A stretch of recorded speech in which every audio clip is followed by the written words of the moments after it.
My favorite MP in the questioning was Dereleen James from Action SA. Yes, the colored lady. Wow. The colored lady. Yeah. Yes, and I'll tell you why.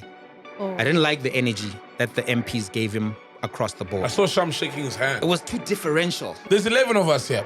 I doubt there's 5 charges or 4 Combined. So guys, let's be real. Let's be real. You're not clean, man. We know that there's a general called Dumisani Khumalo who's got a team called GCI Ops, which has made breakthroughs in a case where the people who killed Aman Swat, shot him 20-something times, are also the people that you were with when you were trying to kill your ex-girlfriend. Why is he explaining those payments to Hangwani? Because why would he? He says he's 100% owner of that business, didn't he? Yeah. SIU just recovered 13 million from a Tembisa hospital employee. There you go. Like, guys, what is going on? Guys, Buying cans. Oh, yeah. Now the brands are buying cans. Mekunya go can. They're like, I no can.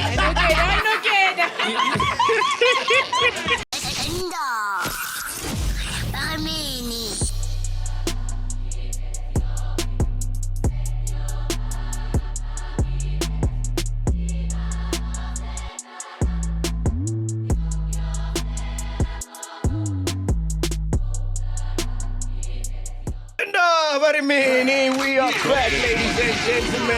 Solianos is here, Shots is here, Ghost Lady is here, Doomy's here, Dudu's here, Tato's here, Nero's Same here, clothes. Fat Checkers here, Simpiwa is here.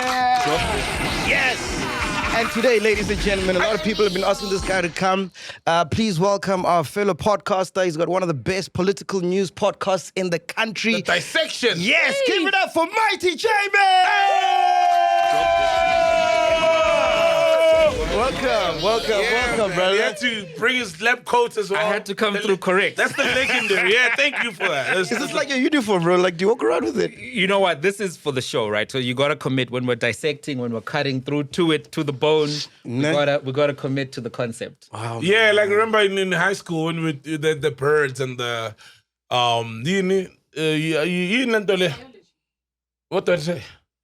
The birds. What did I say? You said the birds. Yeah, biology. Yeah. Yeah. Yeah, You the said way we the birds. dissect. So Yeah. it's like a laboratory look to cut animals up and Oh, so they yes. dissecting the Yes. incredible job at it. But Yeah. I used to have a science background back in the day. So Is it? So when I was thinking about what's the best name for a show that's going to be cutting through issues, getting to the bottom of it, I was like, oh, you know what? You were in that science space for a little bit, so why not dissection? So, Well, because it's nice to have someone smart in the building for a change. hey, for a change, Got a whole laptop. Yeah. hey, for you, People just come with their iPhones. notes. Even we started to read there in our ChatGPT. Maybe it is the ChatGPT. So listen, Mighty, the reason why we brought you on, right? We want to talk about everything that everyone's been talking about the whole week, which is bruh. Vusi, Cat Matlala. Yo, Crazy Manyala. story. Yeah. Cat You Matlala know? with the manana, You yeah. know? But before we get into that, what's your story, bro? How did you get into podcasting, all that vibe, yeah? So the podcasting thing, I think, is 2 influences. I've got a friend called Dominic. He watches a lot of this other podcast called, what's the name of this podcast?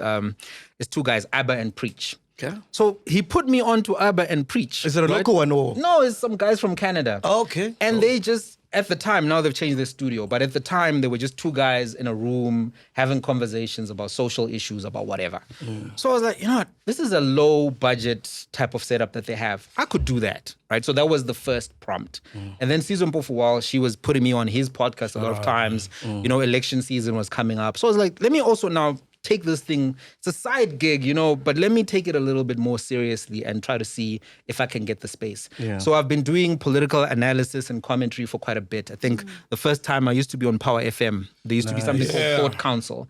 So every time as a student, on a Friday, they call you in to come and do commentary, analysis, whatever. So I've had some good moments. One of the clips that's gone viral now, where I was debating that guy from AfriForum. You cooked them. It was actually on Power FM, but it's an old clip because back then I could even spot that these guys are up to something and it's going to actually hurt the credibility of South Africa if they believe this narrative. Because I could see, they're going to right-wing events. It's happening now. It's happening now. They were cooking it, yeah. So even then, when that debate happened, I was like, but these guys, can't you see that they're up to something? And they're trying to create this narrative that, look, murders happen on farms.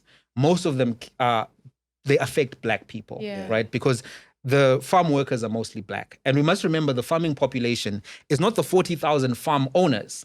It's 1 million people. Oh, yeah. So when they say no, so this is the murder rate on farms. If it's 50, it's 50 out of the 1 million population. So when you do the calculation correctly, it's much lower than the murder rate nationally, which is the 27,000 per year. So then they say, no, but it's just 40,000 farmers. There's a few of us. Most of the time, people killed on farms are not farmers.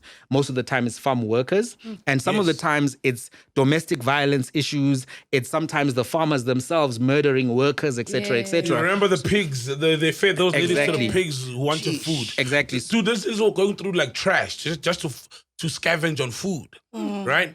And the guys found them and fed them to pigs and killed 2 black ladies. Goodness. Farmers. That's evil, man. So that's how I got into the public-facing media space, just like those guest appearances on, radio, TV, and then recently with the inspiration from ABBA and Preach, and also from SMWX, I started, the Dissection, and we've had a little bit of growth. I try to work on the concept, make sure that it has a brand identity, and that's hence the lab coat, hence the the formula the green basically. as well. Yeah, the remix.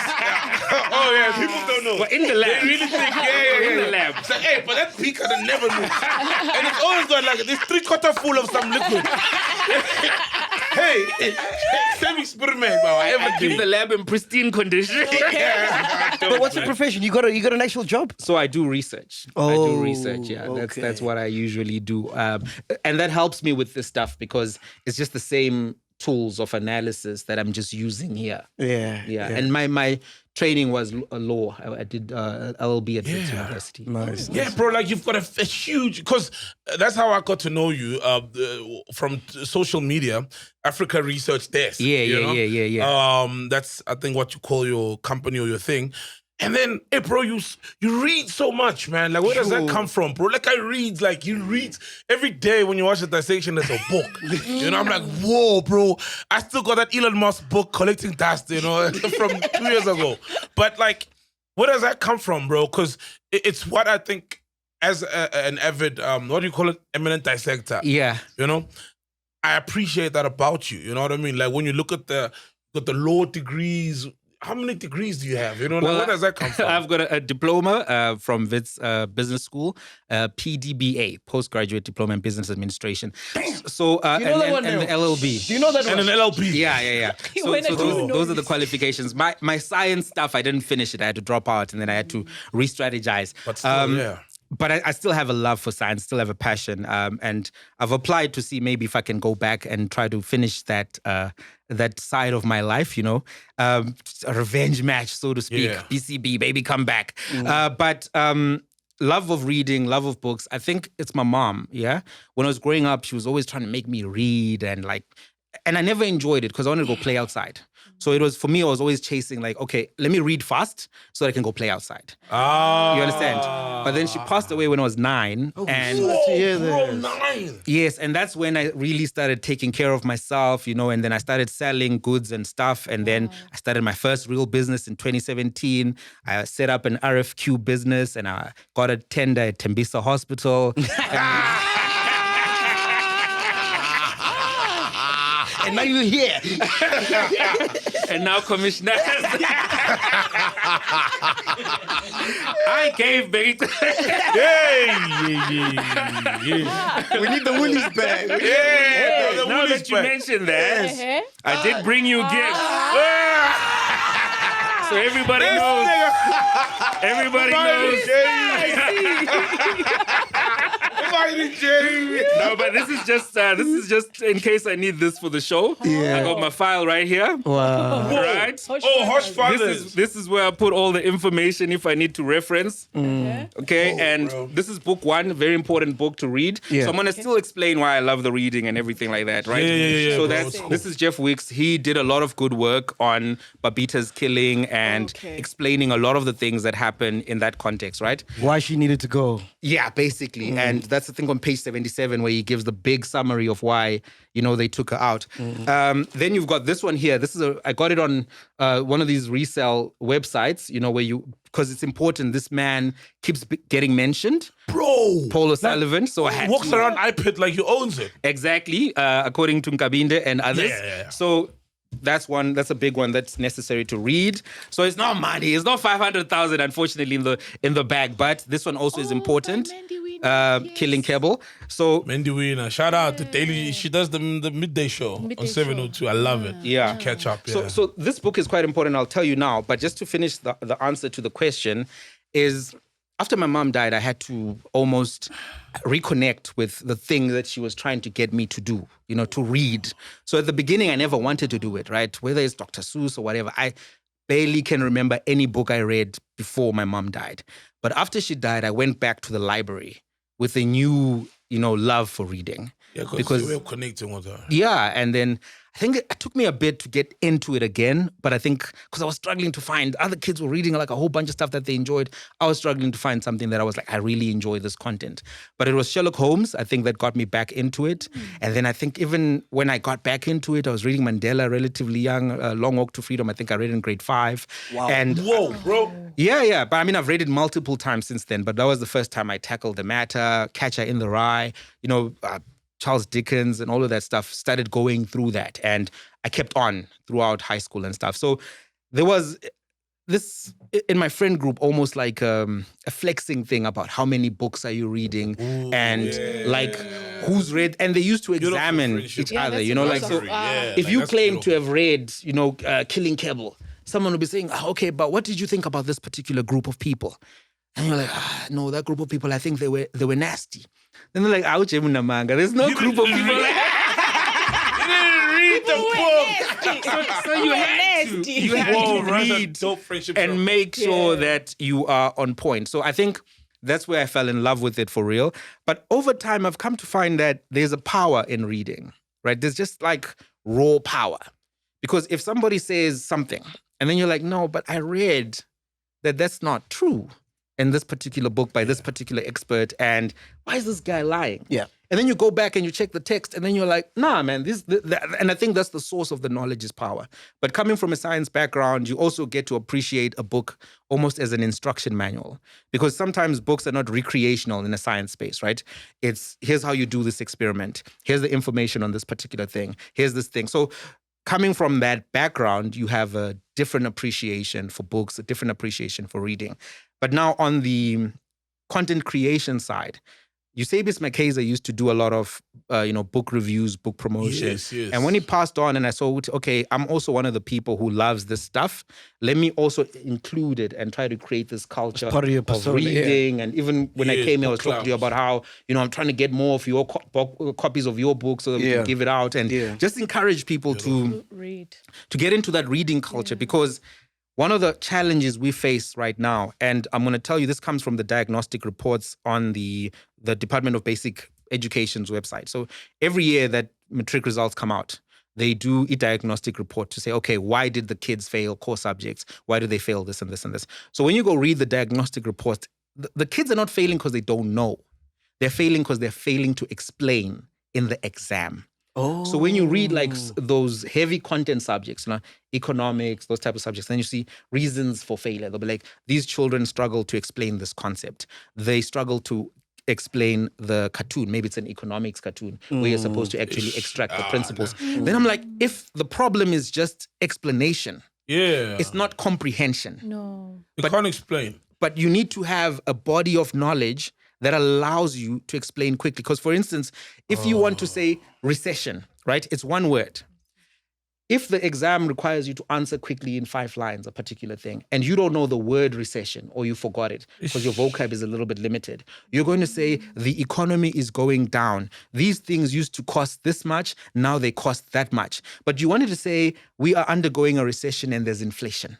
Done. So the kid from the private school, he writes that he's moving fast through the exam. You're still trying to put the words together, and now the lines don't fit. And now your exam is taking longer for you to complete. Now you end up not finishing, and that affects you. So you lose maybe 30% because you didn't finish. You lose another certain amount of percent because you didn't know the keywords that you needed to use. And then you get the 45%. So we look at you and you say, you don't know economics. But the reality is, you do know your stuff. You just had a vocabulary Don't have the words. issue. So if we improve our reading culture and we encourage the people around us to read, those people between, grade 8 and grade 12 will start to have better performance. But it's for everybody, even if it's a 9, whatever. So at every level, we need to be encouraging and inculcating a reading culture. So on my platform, I try to make that part of it. I've noticed. And let you know that there's a book on this. And it's so beautiful because that's what drew me to you, because I watched your recent episode. Yeah. Before, obviously, we do the Cat Matlala dissection.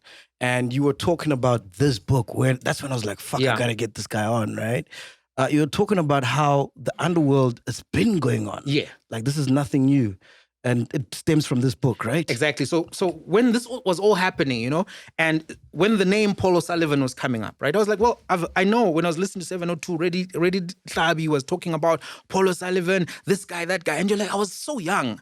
But I remember these conversations about these people. Yeah. So there's this book that I know came out at the time. So I had to go get this. This is from a friend of mine in the cell group. He gave it to me 3 weeks ago. I told him I'll bring it back next week, 3 weeks ago. But I'm still going to bring it back, DL. Yeah. But I got my own copy now on the same secondhand bookshop they're going to deliver. But as I was going through this, I then started that's the reason I got it. But as I was going through this, I started to realize, hang on, there are patterns here. There are patterns, and the patterns are repeating. And some of it, I think, has changed race, because in the 90s, the nightclubs in the North used to be dominated by certain ethnicity, certain racial groups, Bulgaria, Croatia, those kind of countries, Czech guys. But now we've got a lot more black people in that space. So the racial identity has changed, right? And our proximity to some of these people has changed, because before it would be people who live in Norwood who would know these characters. To be like, oh, we know this guy, he lives in our neighborhood. Now it's us saying, oh, we know that nightclub, it's owned by this black guy who's connected to these black politicians, et cetera, et cetera. So now we are able to see a little bit more into the same stuff that Bomendi Wina were talking about, saying this was happening in her neighborhood. Because she does discuss some stories here about Israelis and people that were living in Norwood who got killed. I think one guy's name is Leo, who got killed early in the 2000s or 90s, was actually reputed to be one of these guys involved in the industry. But what you then notice is that there are patterns, right? And I think it's page 22 or something. I can't remember because I didn't bookmark it on time. But one of the things they talk about is you see that the security companies are used, right, by the people who are involved in the nightclub economy to then be a line of accessing weapons and almost a private army.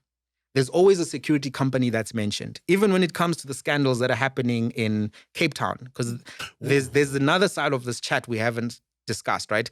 There's people who have been killed in Cape Town. There are people who are arrested right now, going through trial because of a similar pattern. And there was I can't remember his name now, I wrote it down. There's a big police chief who was in the anti-gang unit.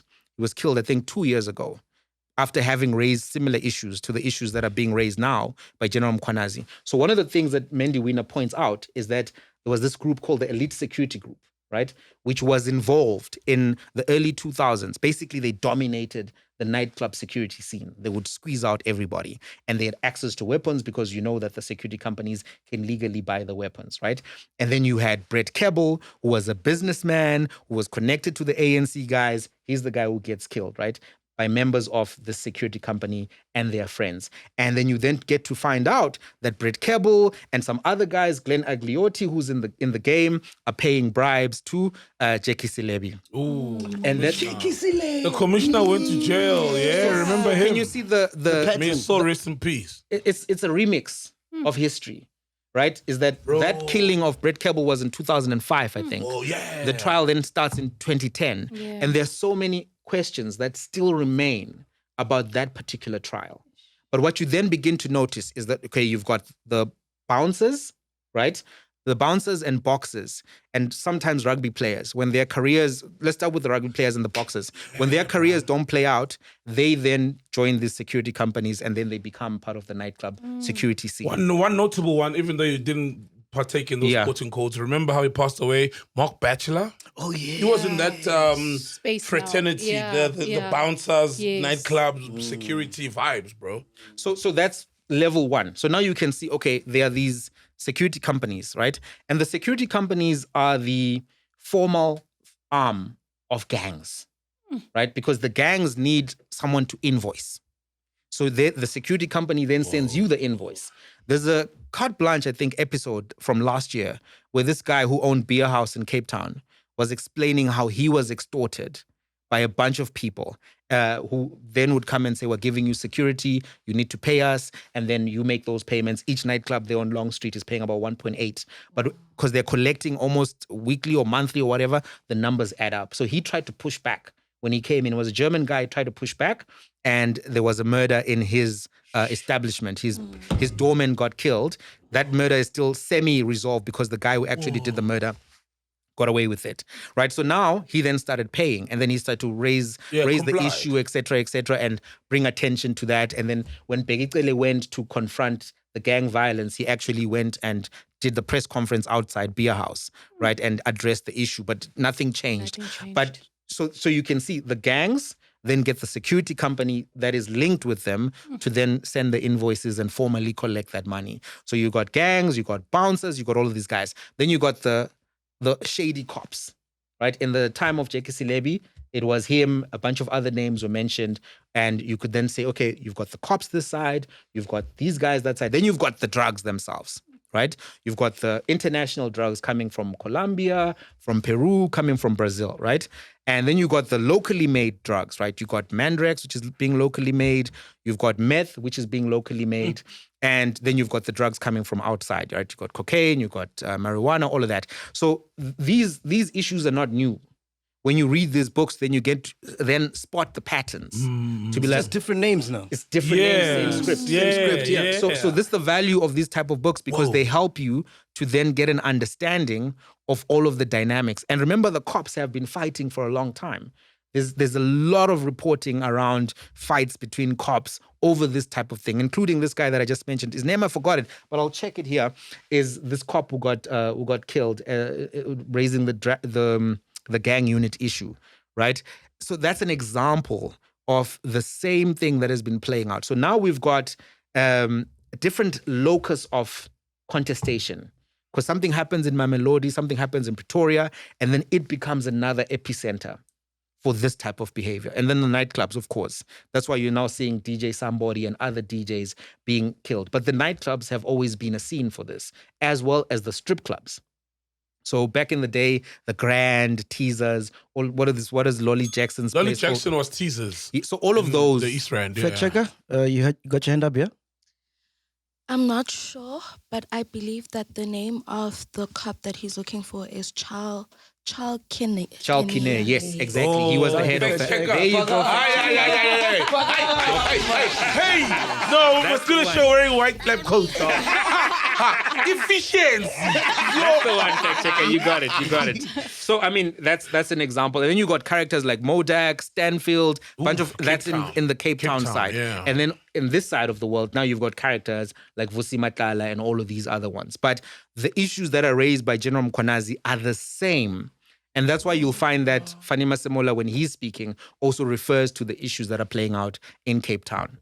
Can I ask you something? Was the spending from all these people that are involved, right? So maybe like a guy who's like tier 2 of this operation, making money, doing all the deals, like the cat of that time. Yeah. Were they as flashy? Like, were they buying Lamborghinis as well? Some of them were. So like if you read Mandy Winner's book, there's a lot of colorful characters here who were buying fancy cars, marrying the horse mamas of their space. Yes. Let's be honest.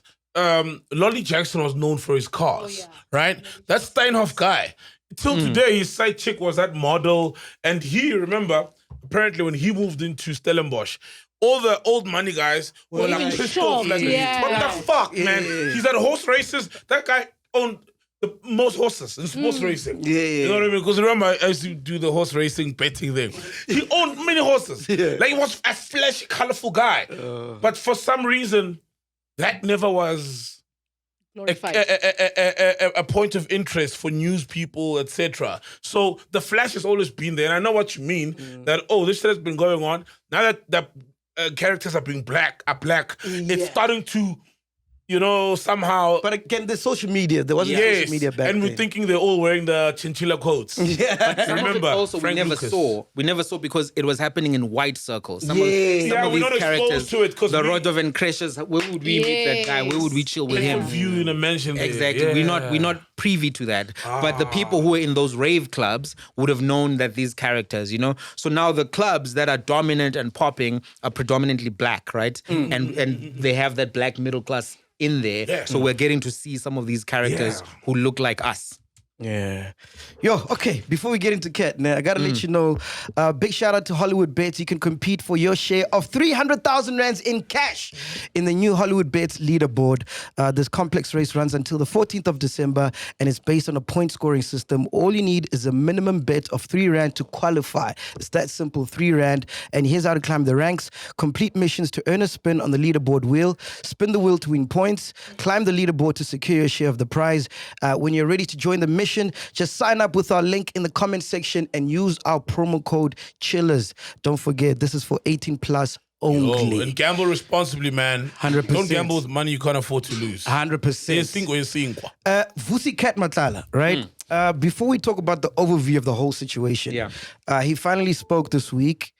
I want to know, number one, which MP do you think represented us the most or best in terms of questioning?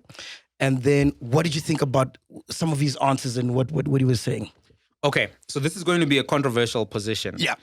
My favorite MP in the questioning was Dereleen James from Action SA. Yes, the colored lady. Wow. The colored lady. Yeah. Yes, and I'll tell you why.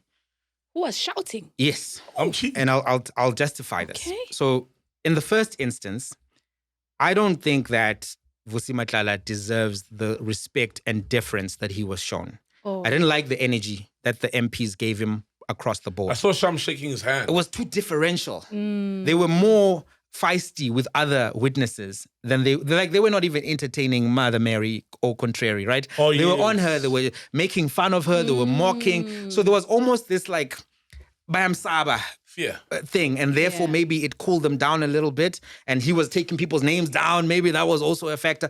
But the reason why I'm saying the first thing, that the energy for me wasn't what I would have liked, is because Babita Deokaran was shot 12 times. DJ somebody, I don't even know how many bullets ripped into his body. More than 30. More than 30. And then you go through the list, these guns that have been implicated in the killings, right? He almost killed, according to the allegations, Tebogo Tobejan. Someone is in a wheelchair right now, right? Yes. Because he couldn't deal with the breakup or whatever business fight they had. If you go through the list of everything, I would not be deferential with that type of person. I would let him know what time it is, right? It's time for your empire to fall. So I felt that Dereleen actually got the energy right, because why give him so much deference? The chairperson should have been pulling everybody back throughout the day. It should have been a hot seat for him. But he was too comfortable, he was too chill, and I was not entirely happy with that. I do understand that people employ different strategies, right? So for instance, Julius Malema saying, talk to the mother, etc., etc. He was like a good cop because he started with sympathizing with them, with the family, with the kids and the... Exactly. So I appreciated that strategy, right?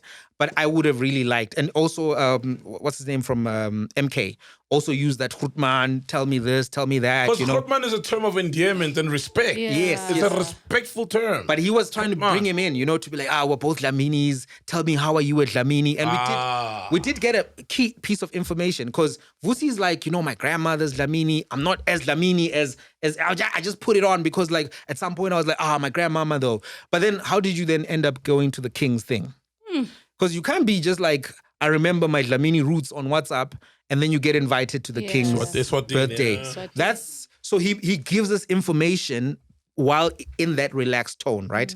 But my favorite person on the day was James, Honorable James, because I was like, you know what? Everybody's been giving this guy too much respect, too much room to lie, too much room to just put out contradictory versions. I thought she feels strongly about these issues. Sometimes I think she goes too far because even with Mkhwanazi and like with Masemola, she's like, are you the most powerful person? Hey, be correct. Don't say you're not the most powerful cop. I'm like, yo, bruh, this guy he's not accused.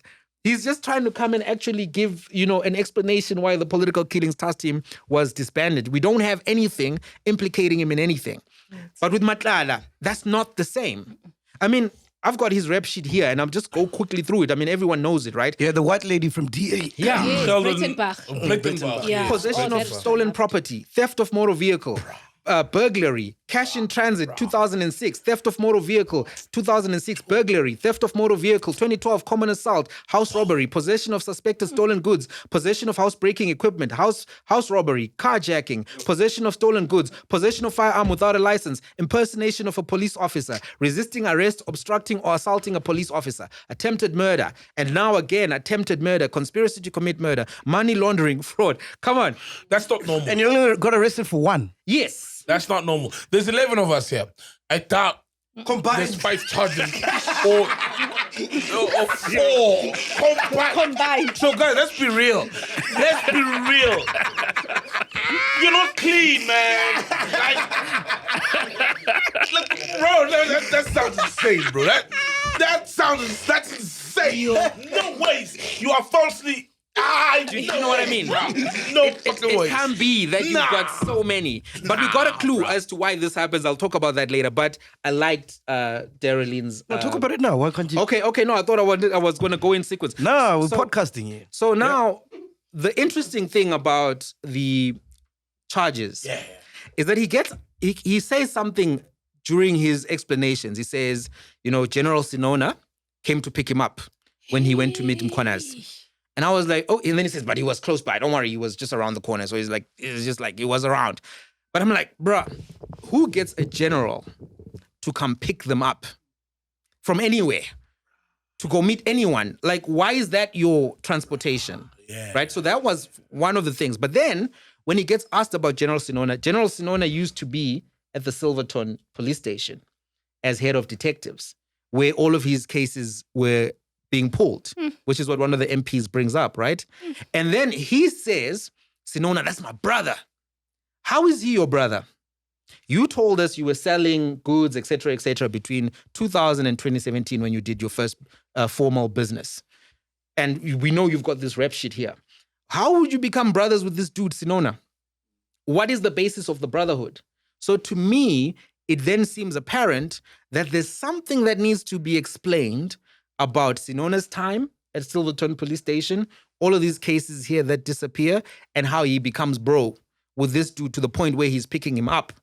And then if you link with all of the other allegations around the drug industry and the people in KZN who took drugs that were, seized from the port, and then they were then taken away, and then there was this heist where they were stored. I remember from the Hawks. Yes, right? the 500 kgs of cocaine or whatever it was. So when you then do these connections, then you begin to see, hang on, this rep sheet that this guy has, the reason why it kind of disappeared is because he has brothers, right, quote unquote, allegedly within the police force who helped him out. This kind of a rep sheet, for me, I would never, if I have an opportunity to do what Dumisole would call country duty, I'm not going to let you breathe. Skaba Hemisa, that used to be a popular slang term, right? I felt that was the energy that we needed on the day. And I don't know, when I saw Advocate Chaskalson in the commission, he did not give Brown space to breathe. That was brilliant. He let Brown know, bruh, I think you're a professional liar. And yesterday I let you speak, ask some tough clarifying questions, but it's my time now. And I'm going to cook you. And I'm going to cook you on a high heat to the point where Brown is like, what's going on, commissioners? Am I not protected? Why is this guy calling me a professional liar? I don't know what is the point of me being here. That's because he was feeling the heat in the seat. You understand what I mean? Yeah. And Matlala only had 2 moments where he's telling people, don't raise your voice at me. I felt like he should have had 50 of moments like that. Bro, I remember, and I want you to clarify something. This is the part where I think I might have missed. There's a point where Vusi Cat Matlala is sitting down with a detective who's witness C. When did that occur? When did that happen? Where he's singing? Remember with the voice recordings? When did that happen? Yeah, when he said, talking about General Sibiya. I remember. When did that happen? So witness C testified that the day they arrested him. 6 December. No, not 6 December. This was earlier this year. Oh, okay. Yes, okay, so okay. 6 December was the raid at his home. The raid, yes. That's where they found him at his home, and boom. they saw the sheet that looks like the one that Jerry Bushoka was begging for his life. And that's another reason why I wouldn't give him space. Did you see the way that man was crying? His face was beat up. It was so swollen. This guy has diabetes. They were pounding him like a ham. So... And they were bros. Apparently. And they were bros. So that's also another reason. If I were to grill him, I wouldn't give him that time, right? So now when they arrested him the second time, I think it's about May or this year, right? That's when he said that he was coming from Ria Pieka's house. That's a missed question that I thought people would ask in the commission to say, do you know Ria Pieka? She was a former national commissioner. Exactly. Yes, yeah. And you said you were coming from a house. Clarify that, right? And then that gives you also a justification to call Ria Pieka and actually say, Mama, this guy says that he was coming from your house. What was it in the for? voice recordings? At least clarify that, you know? So that was the one thing. Then they say when they arrested him, that's when they were recording him and he started singing. Okay. Because at this point, maybe he feels that my guys haven't protected me. Yes. How am I under arrest now? Yes. So And I've been paying them all this money. Exactly. Yeah. So then he starts talking about General Sibiya. He starts talking about, and I think what he was doing in the ad hoc was covering up what the voice notes were saying. Because he wants to substitute the amounts that he conceded to giving to General Sibiya and say they substituted me saying Bheki Cele for General Sibiya. Or they tempted with the audio. Yes, because if he says, I gave Sibiya 300,000, I gave Sibiya 200,000. I gave, because those are the amounts that he declared he had, right? Given to, what's his name, to Sibiya in the voice recordings that were presented by Witness C, that we all heard at the commission. Yes. So now he's going to say, they tampered with it. It wasn't Sibiya, it was Bheki Cele that I gave in the Woolies bag. Yeah. And that's where the distortion is. So what he then does is gives cover to General Sibiya and then puts the blame onto... That's what I think he was doing. But that's where he was singing about all of those amounts and his relationship with Sibiya. Now, the reason why I bring that up, right, because what I saw is that, okay, in that Witness C recording, he's singing, right? Cool. And then, I don't know what transpired, but between then and between now that he's talking, it seems like they got to him, or like the torture was too much in prison, or like, because you know, like he's in prison and his family is out here, he can't protect his family. But it seems like they got to him and and this testimony that we heard now, he was just trying to rectify all the things that he said. And backtrack. That's exactly what it felt like. But I don't ever think that he was going to sing, right? I think that he's going down with the ship because he's a main actor in all of this. I don't think he was going to be one of the singers. But he still has to give some version to explain away this voice recording that exists of him. And it seemed to me when I was listening is that there are a bunch of people who are capable and able to give him information. Some, I think legally, some we can ask questions about, is it justifiable, right? Because his lawyers can come and say, here are the affidavits that were presented by X, Y, and Z. He seems to have read and gone through those affidavits. Remember, one of the things that was said is that he actually had been meeting with his lawyers for quite a long time. But he was giving this impression that he didn't have enough time, etc. So I think he had enough time.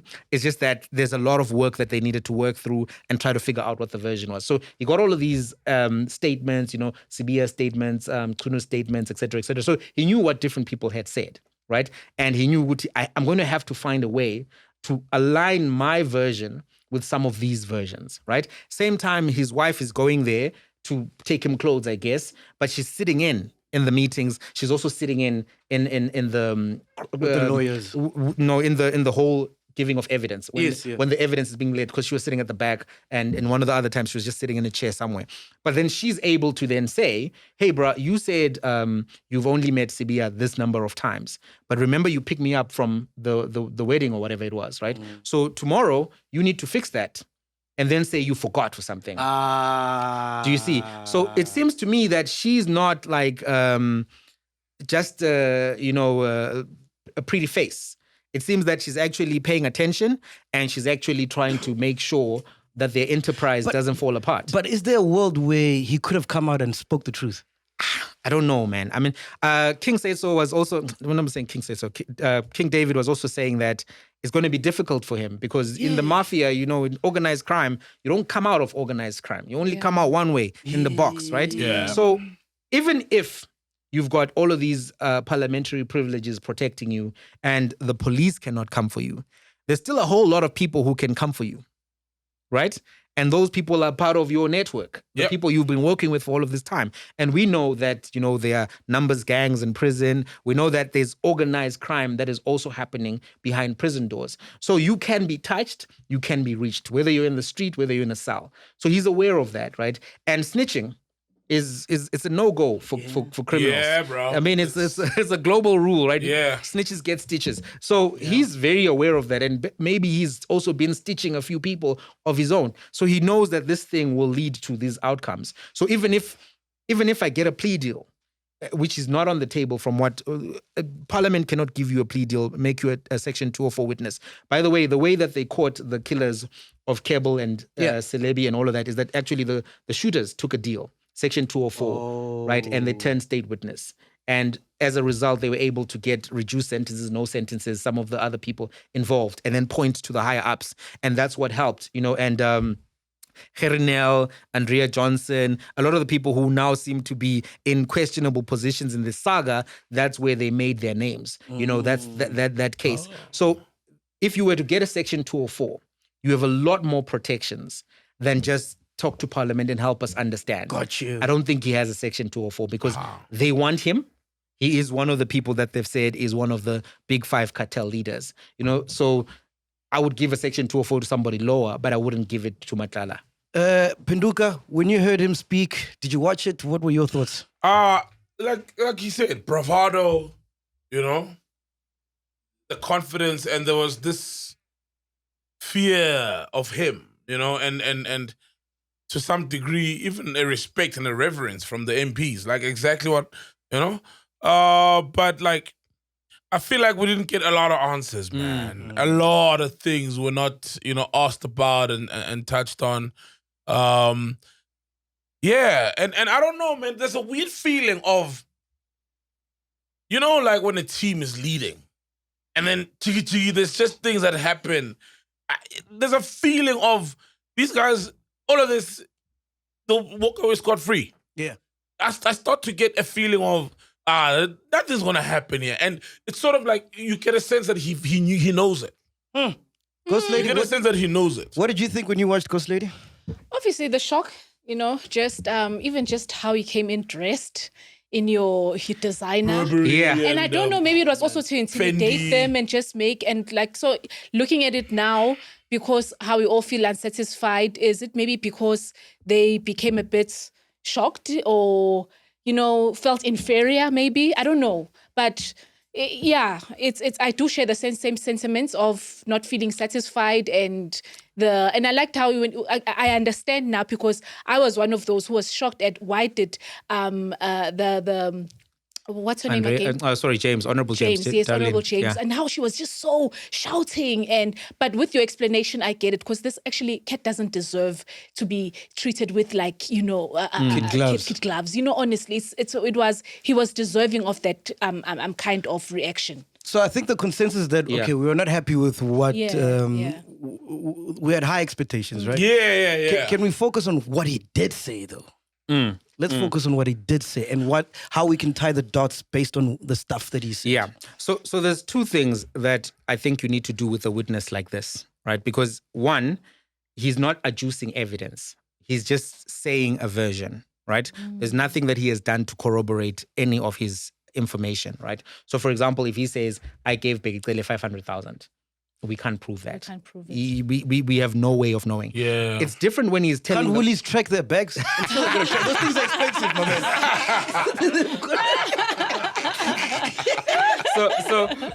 So that's version one, right? Not version one. Sorry, that's the first thing that we take away from him.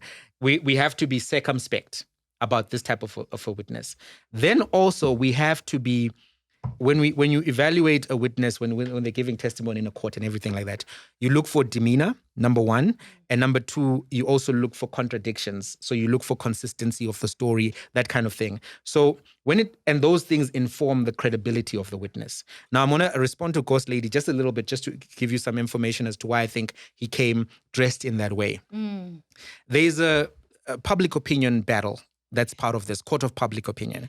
So there is, unfortunately, sometimes this Grootmanism, right, where we admire certain people. So when he comes wearing 50,000, there are some people who are like, yeah, that's my guy. I can do it. I can do it. I can do it. Do you see what I mean? Almost inspired. Yeah. You're inspired. You're given respect. I want to be like you want to grow up. So that with the beautiful wife and the cars and all of that. Yes. And then him just being cool, calm, collected and just saying what he's saying with conviction, that then makes some people say, no, this guy is telling the truth. I believe Because there were people who were now saying, I mean, within 2 hours of this thing happening, no, Vusi. Someone even said, no, Mkhwanazi is in trouble now. I'm like, how is he in trouble? Yeah, I saw. No. Oliver speaking. He tweeted that. How is he in I saw trouble? that tweet. How is he in trouble? Like, this guy just says, I made Mkhwanazi, now Mkhwanazi is in trouble. Like a guy with this rap sheet, a guy who we know is wanted for attempted murders. We've seen the evidence. You know, witness A, B, C, D. They came, and even X. They came through and they were showing us screenshots. They were showing us messages. They were showing us voice recordings, videos. But Cat says those are fabricated. And this is the thing. And people are just eating it up, swallowing it up. I looked into Cellbrite. You know, Brown, that's not my voice talking. he said that. Yes. He said that. So Brown was the first one to do this. Brown was like, look at Cellbrite. Do you know Cellbrite? Cellbrite can do this. I went and I checked. I was like, what is the Cellbrite? Can it actually delete and insert mess? It can't. I read up everything on that technology. It's some software that they sell to governments, to police departments around the world so that they can actually get into the devices to fight crime. I think it's called Cellbrite. I may have made a mistake. Fact check and go and check it if it's Cellbrite or the name. So that technology doesn't have those capacities. So what all that needs to be done is to bring a witness from that company or from, that kind of data and analytics side to say, actually, this is wrong. There are so many things in the law of evidence, because it's a procedural arm of law, where if we're evaluating evidence, we evaluate it for admissibility, we evaluate it for probity, we evaluate it for relevance to that particular issue, right? And in the rules of evidence, you get to understand that if evidence, she's got it. You got it, fact checker? Yes, Cellbrite is a digital intelligence forensic solution which is given to law enforcement, governments, and enterprises to collect, review, and analyze and manage database. Oh, wow. We need a fact checker in this commission, my man. Yeah. We need a fact checker. Yeah. Very quick. Whoa. We do need, right? Cat, what? We may need that. They may need that because sometimes this guy was just... bro. So Brown told People that just make story. shit up. They wing it. Exactly. There's ways to determine the authenticity of encrypted data, voice messages. This is not the first time that police officers or judges, magistrates are dealing with evidence of this nature. Oh, yes. So for him to just say, no, it's AI. It's just AI. There's ways to validate. There's on. even apps where you run a speech or an essay and then it'll tell you, nah, this was written by AI or a human. Exactly. So he then makes these wild claims, but because now he's got this gravitas and people are being differential, some people are taking his version. So what I'm trying to say effectively is that in as much as we listened to everything he has to say, we have to appreciate the different strategies that he's deploying in the court of public opinion and in that forum to muddy the waters, to corroborate the versions of his side. The other thing that he does is he gives his origin story, right? My mother was raped. This was the situation. Albino. I raised myself. I didn't have this. I didn't have that. His mom was an albino. Yeah, and then and that's tragic. Yeah, very. Yeah. Many people, including, even the gangsters that are identified here, a lot of the gangsters who even in Cape Town are dominating the scene. There's a lot of broken homes. Yeah. In the townships, in the Cape Flats, in those type of spaces. And we have to appreciate that there's a lot of pain there and a lot of trauma. People don't have opportunities. But that is not a justification. Yeah, because the guys, they're monsters. But what they try to do is like humanize themselves as much as possible. Have a relatable story of a Did you hear single that mom. guy who was like, money is the root of all evil? Oh yeah, He's like, Soul. I'm not a Christian. I think Soul. God wants us to enjoy it. Yeah. Within legal parameters. I heard him. When what's his name? Sauls. Sauls Koki there, the Khoisan man. But was let's be asking clear, that, yeah. Even in Islam, there's no justification for any of that. Nah. So it's just that Saul didn't go and maybe look at the other side of the debate. Yeah. And I think he got the daughter's age wrong because she was born in 2005. That would make her 20, not 12, because he was talking about the number Yes, 12. I heard that. So that's just a Yes. side note. All right, cool. Let's go Yeah. to, according to you, right? Yes. Let's go firstly, what do you think his relationship was with Sibiya, Mchunu, and then we'll do Bheki Cele. Okay. So I think he gives us an important clue because there's this Colonel Nkosi. Is it Nkosi? The one that he says he... The one who went to get a bag Yes. from The one he was sending Sandhurst around mansion. as a boy. Yes, Like yes, his little yes. brother. BMW. Exactly. So that, I think, was a big clue. And he puts that guy in a tight position now because he's got his card. And we heard from Witness C that this card was being taken, and also from Khumalo that the card was being used to Yes. make payments to Sibiya. It was being used to withdraw monies, Withdraw. etc. Yeah. So when he says, the first thing that he tells us that's big, which gives us a suggestion that his story is like, is it Frank Lucas in American Gangster? Oh, yeah, yes, He yes. says, I was the Chinchilla security for Msibi. Yeah, Msibi, Jotan yes. Msibi, right? So if he was the security for Msibi or the driver, basically, it's a version of that, right? Remember Denzel in the movie, the old man has died. People are saying, why is Denzel trying to be the boss? Denzel can't be the boss. He's Bumpy just Johnson. a driver. Bumpy Johnson's, yeah. Yeah, he was driving for Bumpy Johnson. Exactly. So there's a similarity there, right? Because 100%. Cat almost is in the same position as Frank because here I was providing security for the old man. Yeah. Right? Old man And passes away. as I'm providing security for the old man, I start meeting people, right? So he says he meets Nkosi there, right? With him, like Nkosi was always around Msibi. Now the question for Nkosi will be, ubusenzani nomsibi? As a police officer, this guy who's implicated in all of this stuff, right? So now he's going to have to explain what he was doing there, right? But in so doing, he's trying to eliminate Sibiya from the equation because we've already heard from Khumalo and others that these guys were together under Msibi. And they said, let's protect each other. You scratch my back, I scratch yours, etc. So in as much as he tells us, right, this origin story around this is where I met this guy, that becomes a big clue for us who are trying to figure out what's been happening with this cartel, these people. So I think then we now can establish that there is actually a relationship with Sibiya. It comes from Msibi. The testimony that we get from Khumalo and the witnesses in the commission is actually strong. And his version that I just don't know him, I met him 3 times, the next day starts falling apart because you were at his wedding or his son's wedding, right? Where you already have been accused of giving him money. Now, he then says, Sibiya says to me, what are you doing here? I took it differently from how he put it. Because I think he was telling the truth that he was there and Sibiya said, what are you doing here? Because Sibiya saw this guy who's not supposed to be connected to him at his son's wedding. It's okay for your wife to be here. It's irregular, but I don't mind. That's why I didn't invite her. If she was brought by someone else, fine. Yeah. Now you are here, sitting here, phambi kwabantu, and people know who you are. You're trying to connect yourself to me. Funani lapha. I think that's how Sibiya asked him, what are you doing here? Because he knew him for a while. So when he says he went to Sibiya in January of 2024 to ask for access to the clinic, and that story doesn't make sense. He gave us the version, but it doesn't make sense. What would the head of detectives have to do with giving you access to a building? It's not in their line of activity. You would have to go maybe to someone, I don't know, someone who deals with logistics inside SAPS to say who is divisional commissioner for infrastructure and HR and all of that type of stuff. You can't go to Sibiya for that unless you already know him. And Sibiya told the parliamentary committee that everyone knew Vusi and that he had met him a few times or he was aware of him. So the stories don't link up even in as much as he's trying to link them up. So I do think that he does know Sibiya, and I think that Sibiya is going to be in a tough position having to explain, one, why Nkosi was with Msibi, why Nkosi is linked to him. And also, remember, this guy is the same guy who went to collect money at The Sanders, at the Molefe Mansion. mansion. Yeah. So Vusi is The giving chocolates. one, and I don't think he had an opportunity to watch the commission.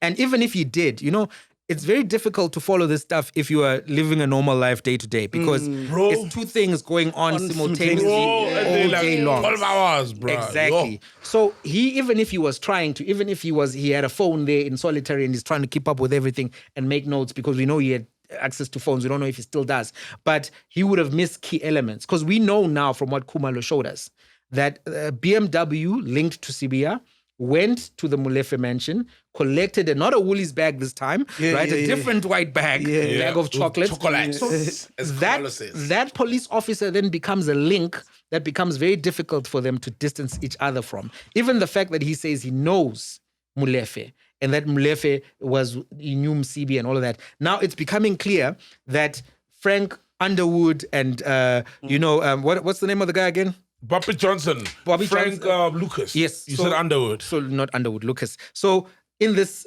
comparative, you have various people now left without the boss. Can I just sidetrack for a bit? Why did Molefe get bail and not Matlala?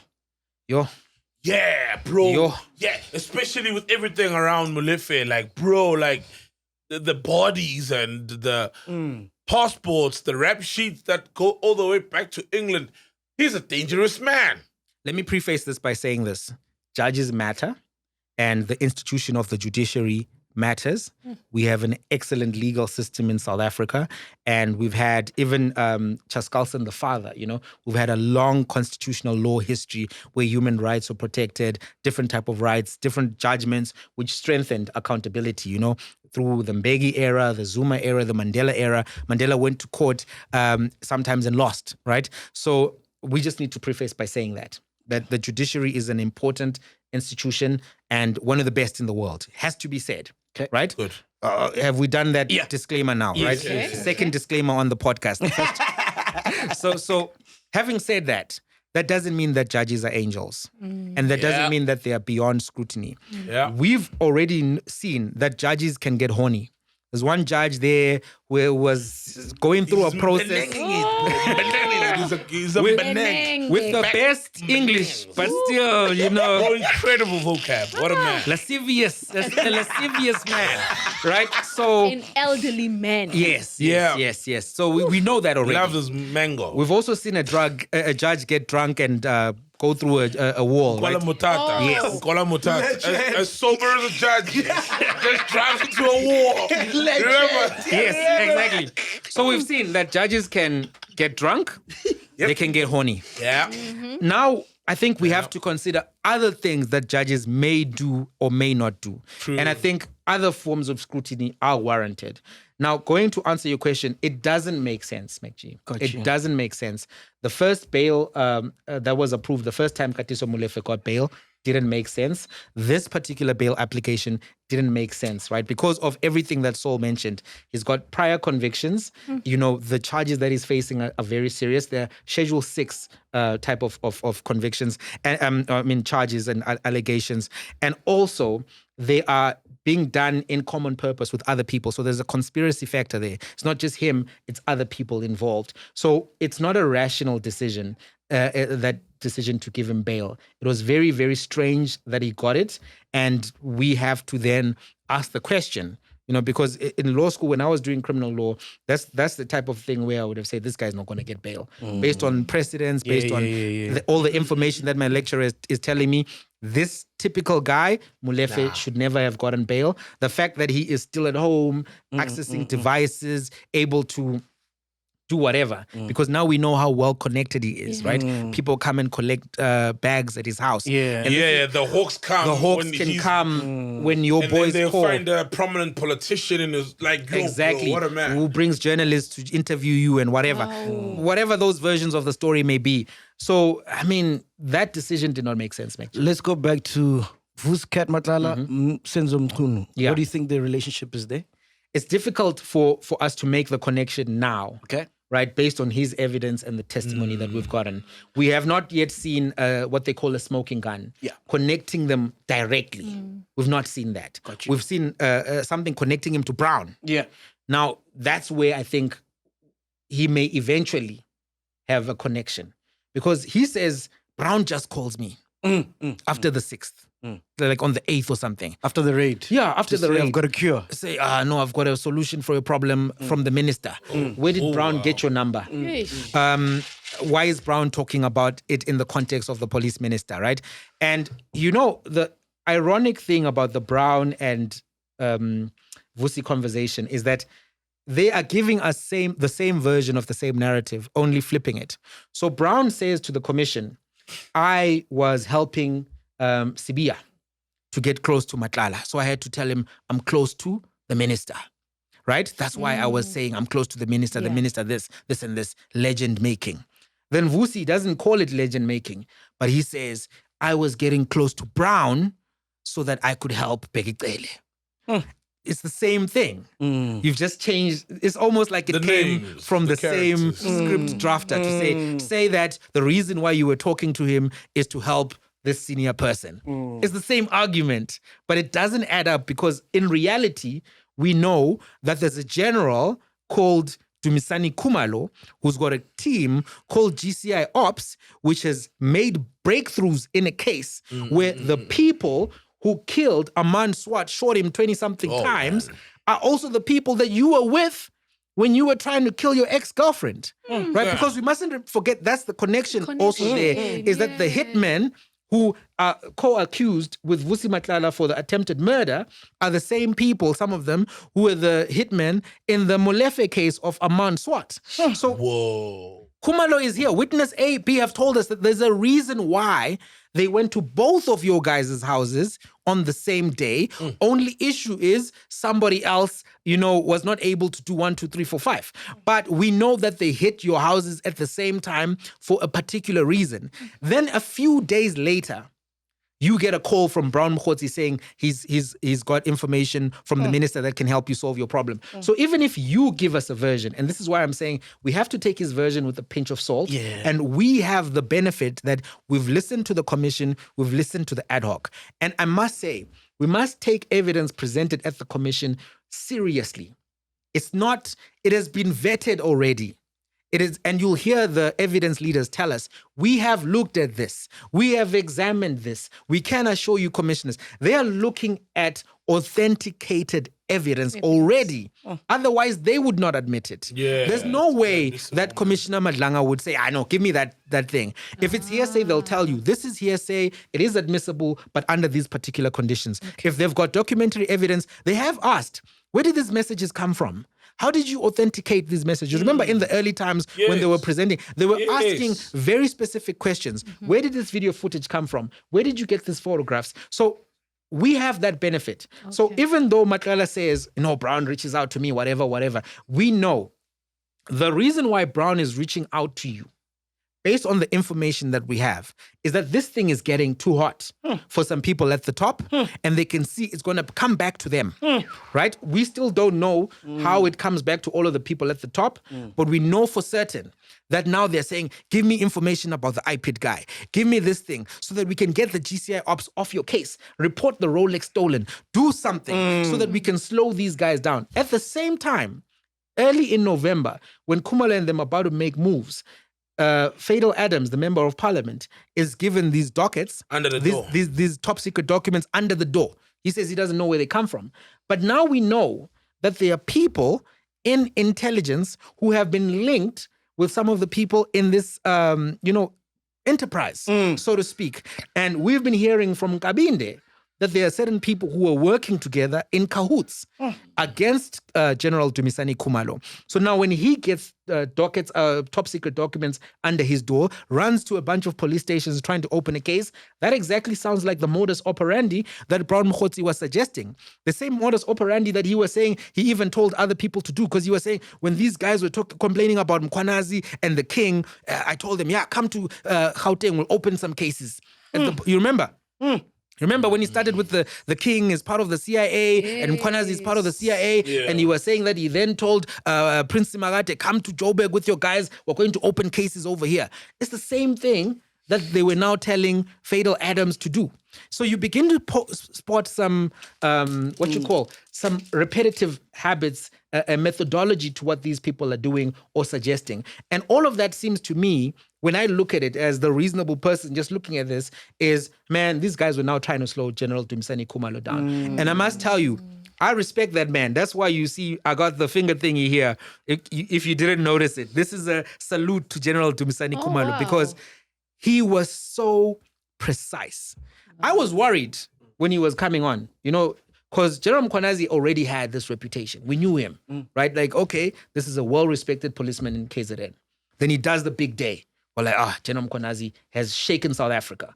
He comes through, he delivers on day one, right? Yeah. Even the commissioners are just delighted with this man. He's not panicking, things explode, he laughs. He's like, relax, I'm here. Nothing will happen to you while I'm here. That's what we get. Then I'm like, bruh, but you guys keep talking about General Dumisani Khumalo. Is he going to be able to match this energy? You guys keep saying Khumalo is coming. Yeah. You're like, no, one is coming who is going to give you the information. I was like, if Khumalo doesn't bring the evidence, this thing is going to fall apart. Because even the media is skeptical. The media we had already, on July 6th, Mkhwanazi came and gave us enough evidence to believe that he was onto something. On that same day, they were sharing some of the screenshots, some of the proof of payments. It wasn't the whole thing, but it was enough to know there's something here, prima facie. But now we're at the commission now, and the media is saying, where's the evidence? So even if we have reason to believe that you guys know what you're talking about, and we've obviously seen in society that there are these characters, and people like Musa Kawula sometimes will just come tell you the whole thing. Musa will just come tell you, me, I was in a nightclub chilling with somebody, I had the whole thing here, it is boom. And it's it's untested. In and out. Can we be honest? That guy has done more investigative journalism than most people. Yeah. Musa's been taking meetings. That's true, man. For the country, bro. People in Dubai smashing others' wives. Your minister, I want to move to Bheki Cele, Yeah. Vusi, Cat Matlala. What do you think the relationship is there? Okay, so Bheki Cele is an interesting figure, right? Yeah. He is an interesting figure in all of this. And I think I'm going to have to wait a little bit for what the commission may be able to present to us.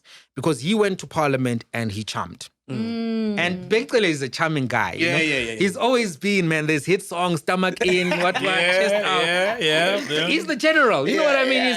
He's got those moments. He's in the club sometimes telling people to get out of his way. He doesn't drink alcohol, whatever. Bro. So what I found about him when I was reading the reporting before the commission and everything, I was like, Bheki Cele is in this. Because he's meeting with Vusi Matlala at Zimbali, right? He's going to Matlala's penthouse. And Matlala is describing him as a business partner. Yeah. I'm like, okay, this guy is in trouble now. And Bheki Cele has been in the security cluster for a long time. And even when he gave testimony, you could tell that Bheki Cele knows a lot about security. He was schooling some people there. Yeah. Some moments. And growing up, I would hear how Bheki Cele had solved taxi violence in KZN and how he was a well-respected person in KZN as a result of that. So even when he got into when he was commissioner and all of that, there was always this, Bheki Cele is the guy. Yeah. When it comes to... So I was very worried about where does he fit into this, or very interested to see. Right now, because Bheki Cele, I think, was more forthcoming, I lean towards his version. Okay. Right? Primarily because he was forthcoming. I know this guy. I know that guy. This is what happened. This is what happened. He was very honest in parliament, spoke to a lot of the issues.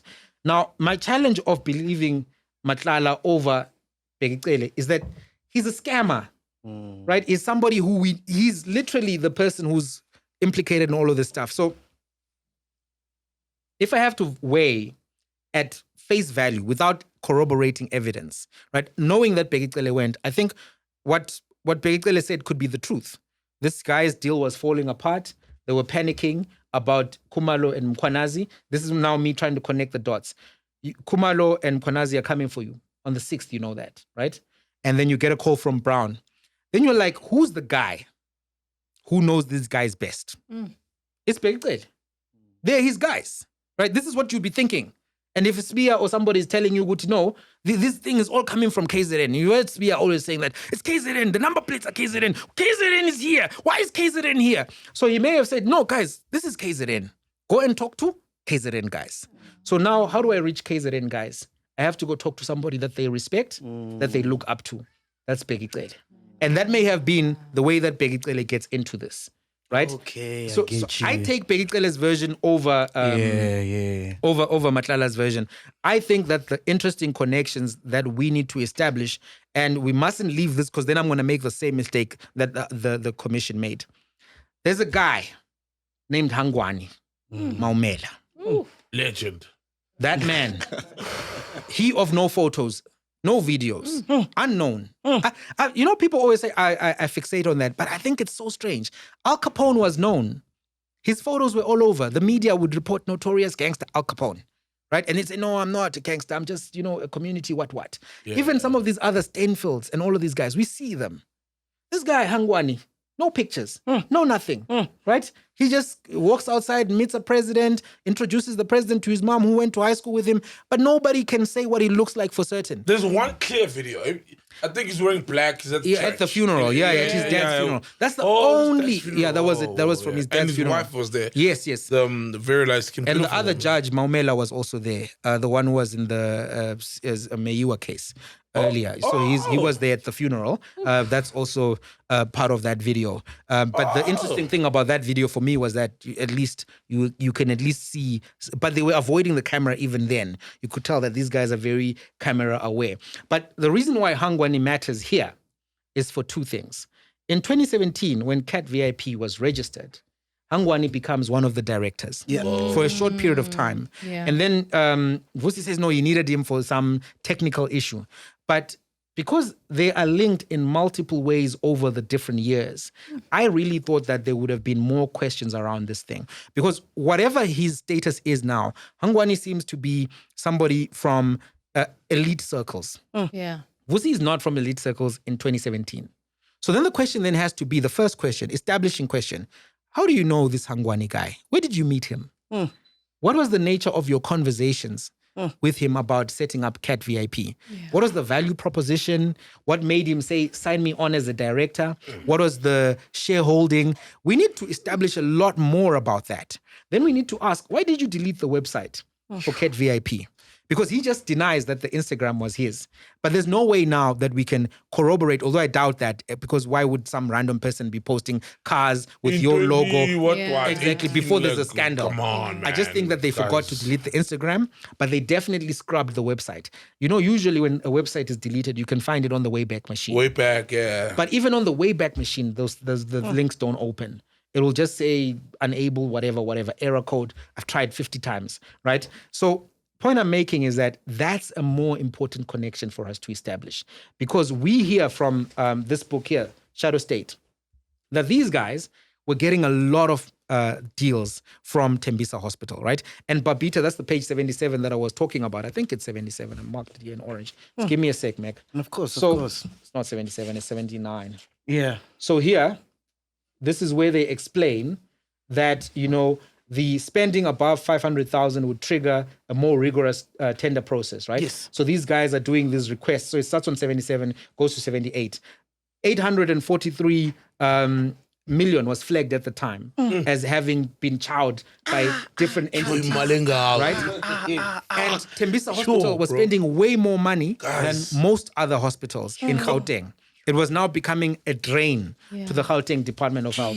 So Babita flags this. And the two people who seem to be getting a lot of awards from the supply chain management is Hangwani as well as Vusi, right? And then we hear from Jeff Weeks that Hangwani was seen often in the supply chain management offices of Tembisa Hospital, suggesting that the thing that Vusi was saying, that no, I was just getting requests for codes and, then getting randomly picked.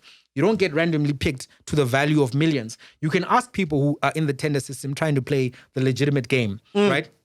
They'll tell you that it's hard to get picked. You need to have connections, et cetera, et cetera. So now we need to establish, hey, you seem to have multiple business relationships with this guy who is seen at the Tembisa Hospital supply chain management offices, who started, when you said you started your first legitimate business, you started it with this guy.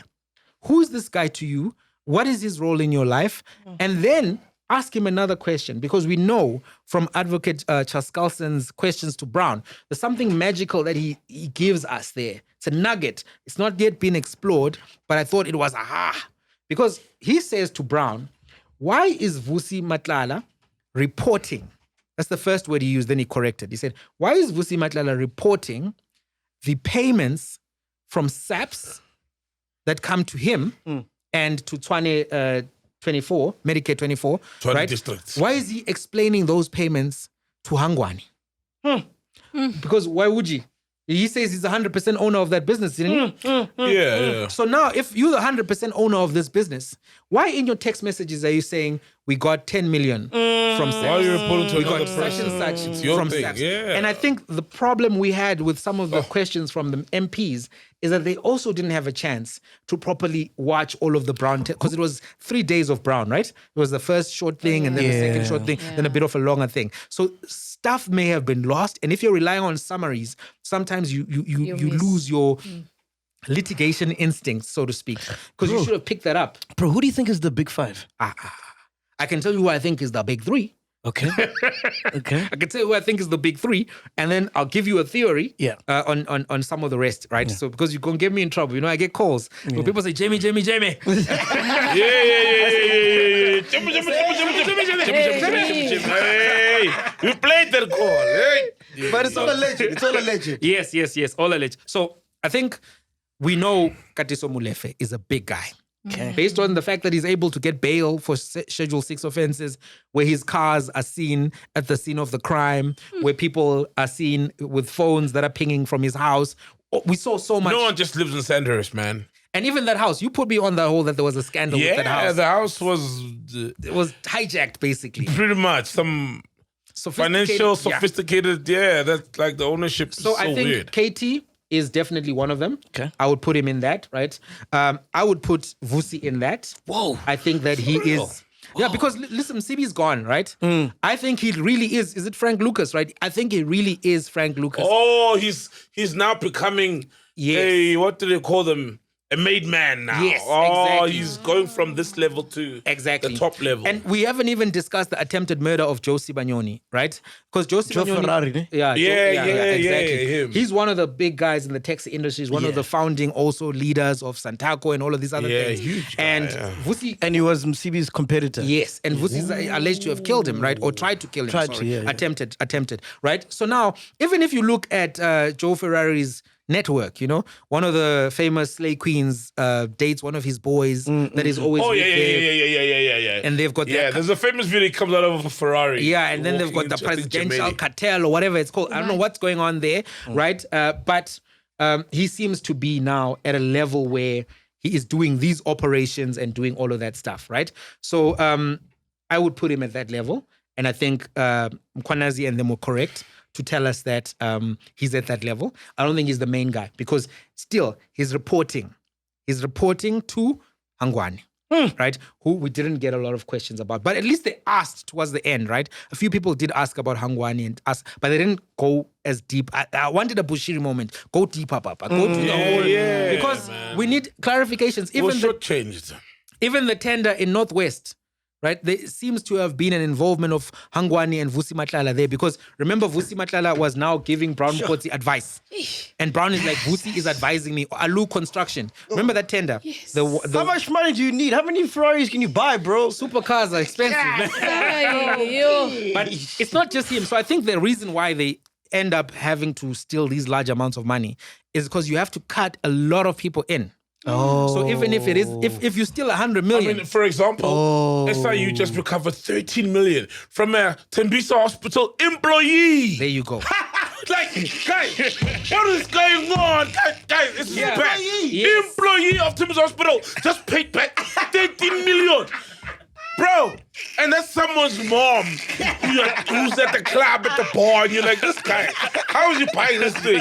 And it's, mama, imagine how many millions she's made. So the big three you're saying is... People need to get cut in. You're paying all these guys are making money. People are getting filthy rich, dog.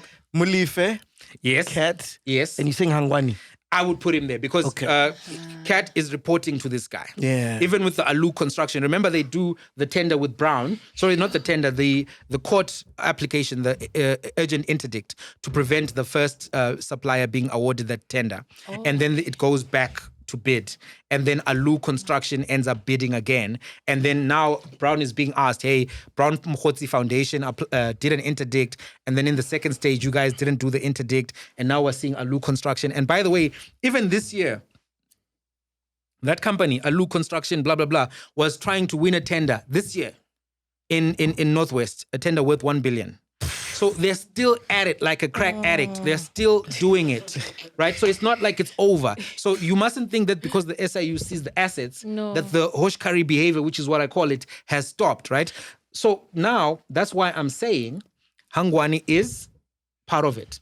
But now my theory, here's my theory. Yeah. It's just a theory. Yeah. It's a theory. Alleged theory. Hypothesis. Yeah. Hypothesis. Hangwani's mother, Mboneni, according to Jeff Wicks, blame him for giving me the hypothesis. She worked at the Limpopo Department of Health for about 20 years. And she was a senior official in the Limpopo Department of Health. I think that that's where the methodology got perfected. This is how we're going to do it. Because you see, there are other guys who do mega bids for real tenders, you know, and then they get water supply treatment stuff. And then people in Hammanskraal end up borrow dying. their yacht to a prominent politician to go to Robben Island. So those are the guys who go for the big fish, the whales. Then there are these guys who are fishing for the sardines, right? So I think this, if we call it a sardine strategy, the request for quotes, I think this gets perfected in the Limpopo Department of Health. I think then in 2017, thereabouts, that's when Hangwani gets deployed by his mom to go and roll this out nationwide. Take this business nationwide. And I think that's what happens. Let's expand. So, if Hangwani is the managing director, Tunyo Mamak, Hambeyenza Lokna Lok, is what I'm saying. I don't think that he is the boss. I think she is the boss. Whoa, bro. Because she's the one who was buying. It's a theory. It's a hypothesis. Mama, wait. Didn't the president say he met the mom? He was walking by. He walks by that house a lot, man. Did And they go to school that's what it is. He together just walks with past. the president? And you look at his house like that. It's like, yo, bro. And then Timo Tach is there, who's also another Mulife in Sandhurst. And then he meets the president outside the house. Man, bro. That house a lot. the only thing I questioned about that version, besides the other stuff, is he said he does 10Ks in 90 minutes. Guys, I want you guys to go try this. 10Ks. Get your watch. Try to walk 10Ks in 90 minutes. See what it feels like. And then add the 73-year-old part of it. And then ask yourself, with some heels and from Hyde Park or wherever his property is, all the way They're to both in Sandton. Hyde Park, yeah. But that one was in Sandton, right? That mansion where he walked past. Yeah. So he was quite far from the Hyde Park property at that point. Oh, no, Sandhurst. Sorry, Yeah, my sorry, bad. Sandhurst. No, it's fine. No, he's in Hyde Park, then there's Sandhurst. Yeah, oh. exactly. So what I'm just saying is that's where I started. You know, I was like, this is an unnecessary detail to add to your version. You know, sometimes when people are lying, they say something which is not necessary to the lie. Yeah. Because you want to dress up the lie as much as possible to keep it insulated. Keep it legit. So I'm like, 10. You know, I run. I'm a bit of a slow runner, but sometimes I walk. I'm like, 90 minutes, 10Ks at 73. You must be the healthiest 73-year-old. You know, and it's just misleading because the aesthetic is not giving 10Ks in 90 minutes. Because an hour is 60 minutes. Now, if you're driving at 90 kilometers per hour, you're covering. So 90.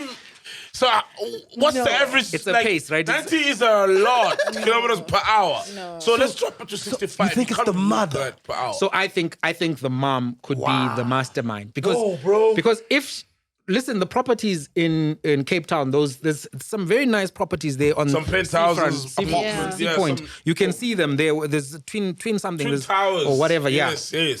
They bought them. 30-something million, one of them. Yeah. And she's the one who I think was the purchaser at that time. So Yo, this is crazy, bro. If you're Hangwani and your mom has been in this sector for a long time. Is it reasonable for us to assume that, and her name is in this stuff, remember? Yeah. The trust mentions her. It's Mboneni, Hangwani, and then the sister Rulani, I think is her name, Rumani or something like that. So mother's name first, and maybe it's just you love your mom, you were taking care of your mom. You didn't do the same for your dad, but you definitely did it for your mom. Yeah. And she comes from the healthcare sector. And I think if we were to actually go into Limpopo Department of Health and ask about procurement irregularities, What we may happened find there? out a lot. Yeah. But this Sardine strategy, I don't think Hangwani comes up with it. Also, why would he get the tenders? Who does he know? With her, it would make sense that she knows people, Yeah. right? Because she's been in there for 20 years, Yes. right? It's a very powerful province. A lot of powerful politicians come from Limpopo. So it's possible that she could have then had that network to say, okay, my guy has opened a company, this, and the third. Please award him there at Tembisa Hospital. Sure. Then he can go to supply chain and say, guys, please, these are the companies. This week, this is what we are sending. To go back to what we were talking about, here's my theory, right? I'll try to explain it the best I can. Yeah. It's in my head, but I don't have the vocab. So, like you were saying earlier, I don't read a lot. So I'll try to The explain words. it. Yeah. Yeah. I think when I look at this from the overview, right? I think there's two fractions Yeah. in the police. Yeah. There's the Mchunu and Sibiya faction. And then there's the good Mkhwanazi and Khumalo faction. So now this faction started knowing what these guys are doing, and these are the good cops. They want to out them out, right? And then that's when they start targeting these guys, right? And then I feel like Cat was in the crossfires, right? And then I feel like Cat, with the raid, that was like a very frustrating point for him because here these guys, you're paying them money so the cops can stay away from you. But the cops come, right? And then now, I feel like after that, he lost faith in Bo, Mchunu and those guys, right? And then seeked Bheki Cele's help, right? And then that's where he fucked up with these guys because that's when the contract got cancelled. Straight after he met Bheki Cele, it got cancelled. And then I feel like it's a battle of these two factions.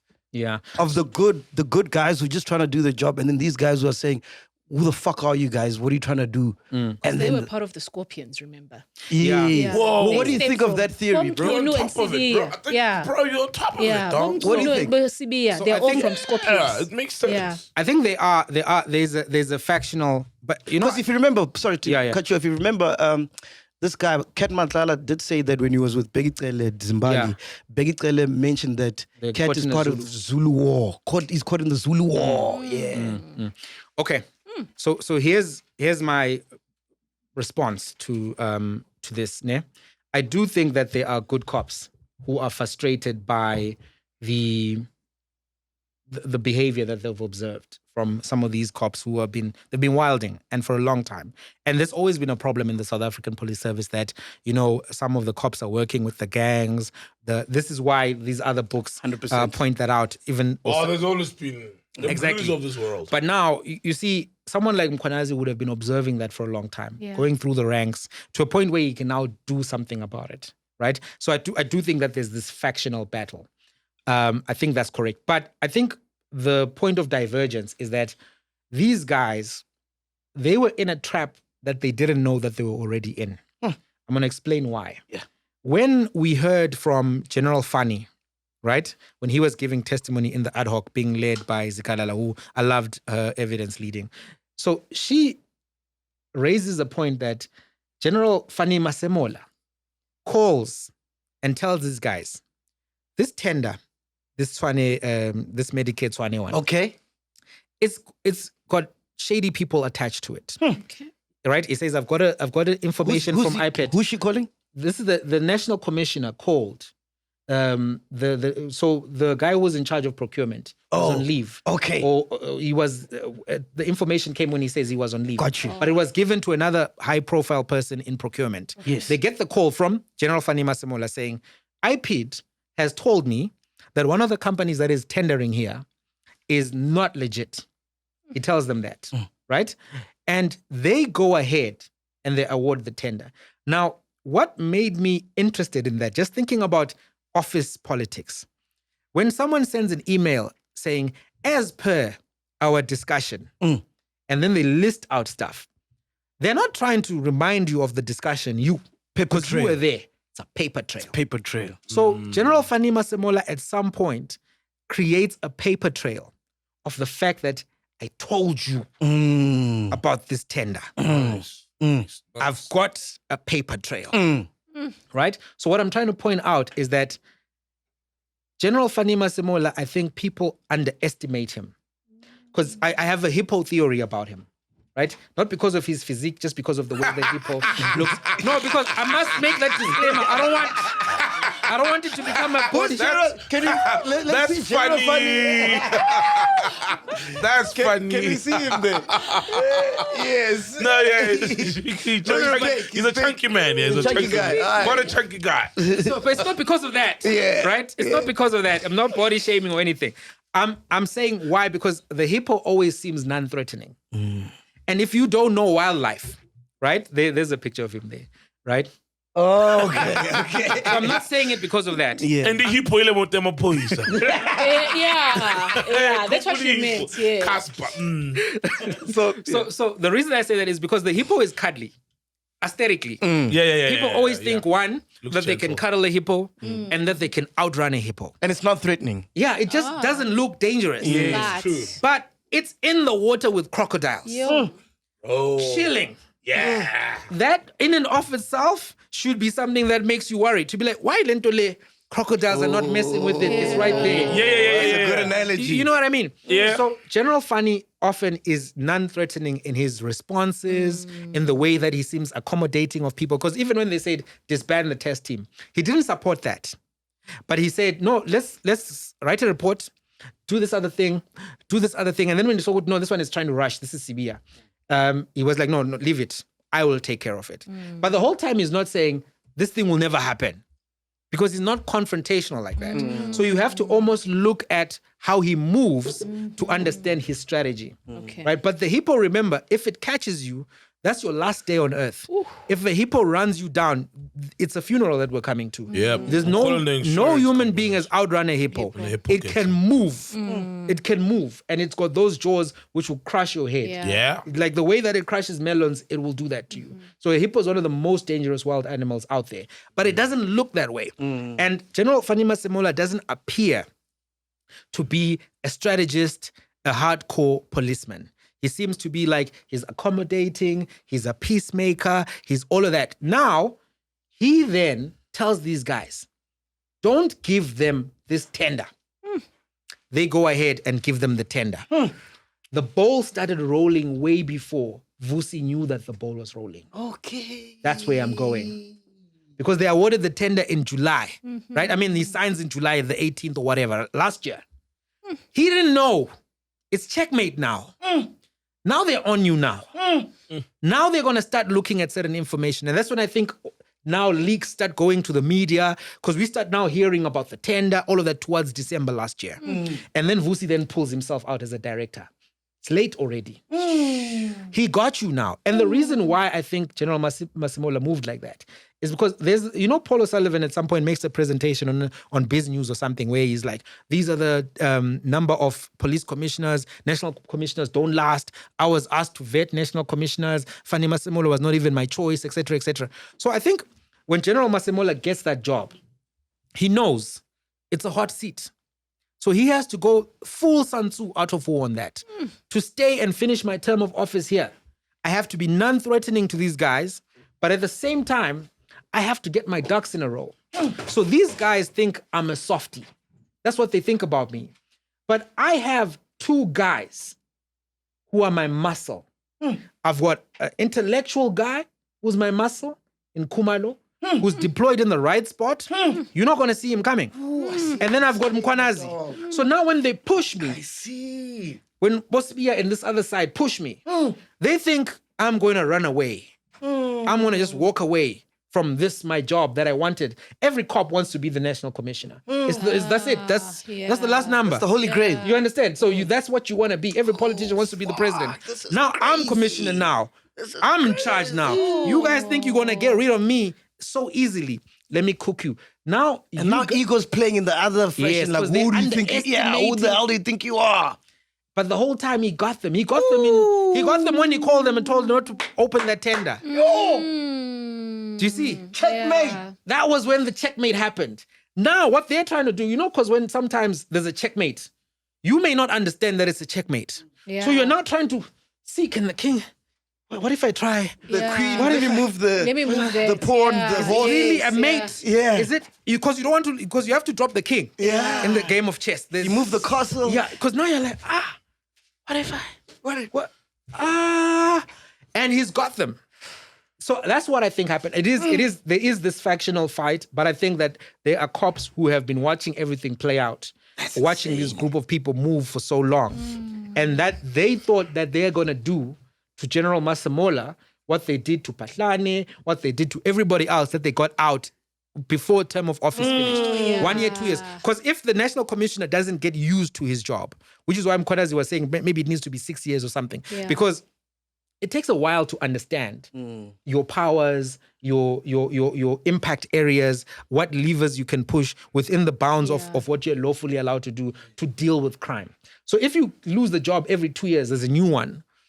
The organized crime has an upper hand. Yes. Because they're running their enterprise Yeah. for decades. And some of these guys plugged into the international side of things. They're running it for even longer, plugging into best practices for themselves. They know, how do we get this stuff to ports? How do we get this, and the... So if the national commissioner never gets full grasp... And doesn't know, has no proper Yo, knowledge. I just had a, like a douche moment. Yeah? Yes. So now, that's why you see some of these drugs getting seized in the way that they are. Yeah. And that was also to agitate them. My theory is that General Fani Masemola has been on these guys much longer than they've been on to him. And they may not even be on to him up to now. Hopefully, they don't watch this. Yeah, they mustn't watch this. Before we move on to other stories, Ghost Lady, any question? And then we'll come to you, Saul, as well, ne? Yeah. Okay, with me. Yeah. What do you think is going to happen with when Mkhwanazi is brought back? Like, what are we expecting? Yeah, I think it's going to be nice, ne? Because the way Khumalo and them did it, this is the answer. They're going to come with more files. Remember when they went to Sibiya's house and they took the devices? Sibiya was almost bragging. There's an iPad there that I think they missed because he said, they took my phones, they took my phones. I was like, you want to say iPad? Yeah, but anyway. Yes, When Sibiya was giving the media that outside his compound, he's like, no, there's nothing on my phone. My phone has got nothing, right?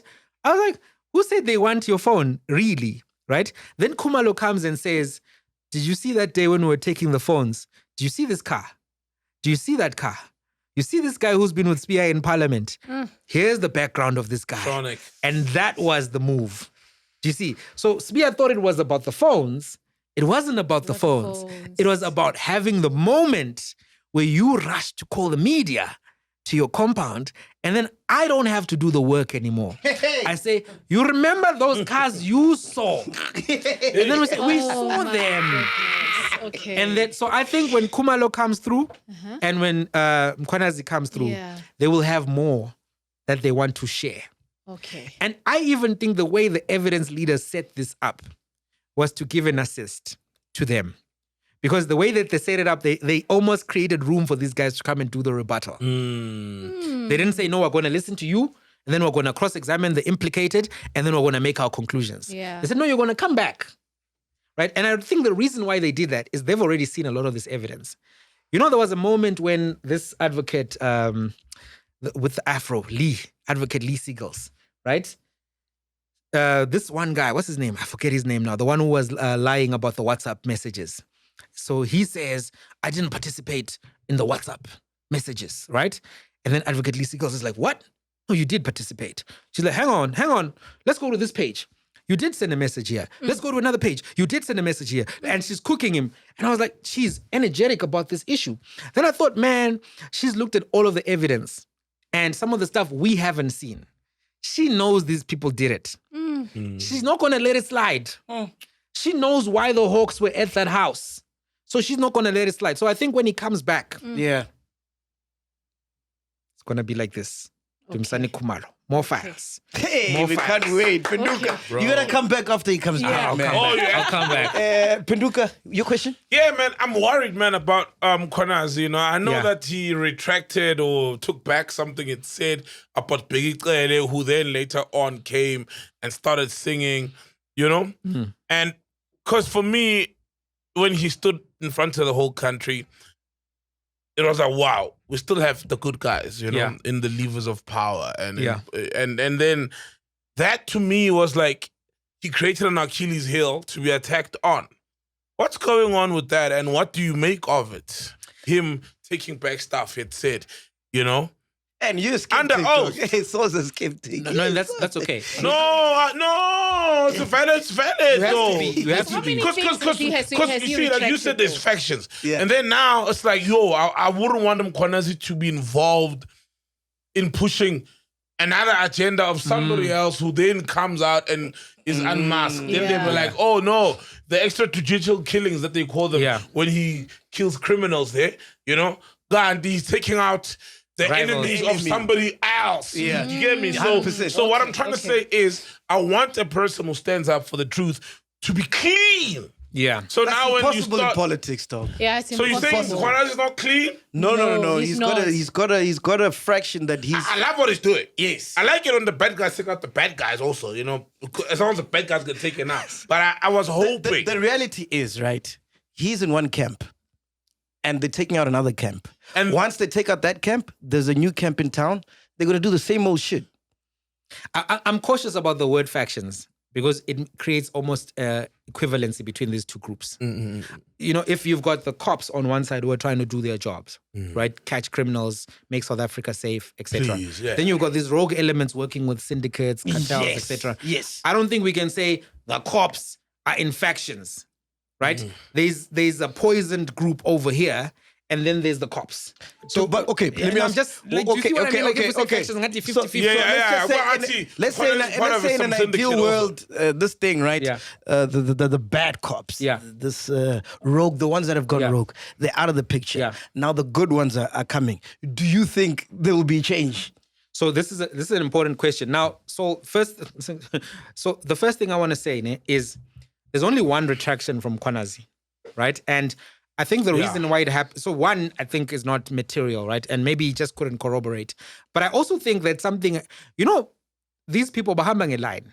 And for me, in as much as I'm happy that it's happening in the way that it is, I can see also that it's coordinated. So I felt that maybe they didn't know how Bheki Cele is going to go with this on the day, right? So then Bheki Cele comes and he's like, I'm not going with these guys. I'm going to sing. I'm going to sing. I'm full a cappella, right? So how do you send a message to somebody who's singing on podium without threatening them? You say, I withdraw this allegation. So he then gets to know, no, Mkhwanazi is like, go for it, bruh. Because if I'm on podium and then I get that message, you say to me, Ghost Lady, no, I just got this message, such and such. I'm like, all right. Okay, then. They're saying I must go in. Go in, Baba. Then I'm like, okay, let me go in. So it felt to me that when Bheki Cele came in, we thought he was going to be buried. Yeah. But then at some point, now he's cooking. You understand?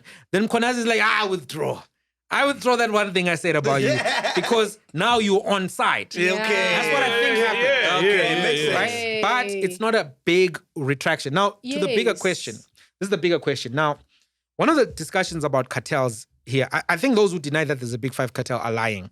There is such a cartel. People are working together. I don't think it's the only cartel. Yeah, there's plenty. So I think as a cop, you can't deal with everybody. Yeah. Because there are other families' names who, no matter how brave you are, you're not going to mention them here. Yeah. Or anywhere. Right? Especially KZN families. There are some. Yo. Yeah. 100%. Yeah. 100%. I ain't going to touch it. Yeah. So, I mean, even General Mkhwanazi is not touching it. You understand? So I think there's an appreciation that some of the issues with the underworld are very difficult to resolve now. There's names, bro. But- There's names. The streets talk. But there are some that can be resolved. So I think he picked a target and he said, these guys, sebenza kakhulu. and they're doing it in this way, which is problematic, and they are now corrupting here, and there. Yeah. Let's deal with these guys first. Or let's at least deal with this group of people because this particular behavior is happening in this way. Now, in terms of long-term policing, there's something that I saw yesterday as I was watching some of the gang documentaries preparing for this, because there's been a lot of discussions around this. The gangs are recruiting young boys from schools in the Cape Flats and all of these places. We have to make sure that the best schools are in the roughest neighborhoods. That's how you solve this issue long term. Because if the gang doesn't have a supply of soldiers, those gang leaders, they never take bullets for anything.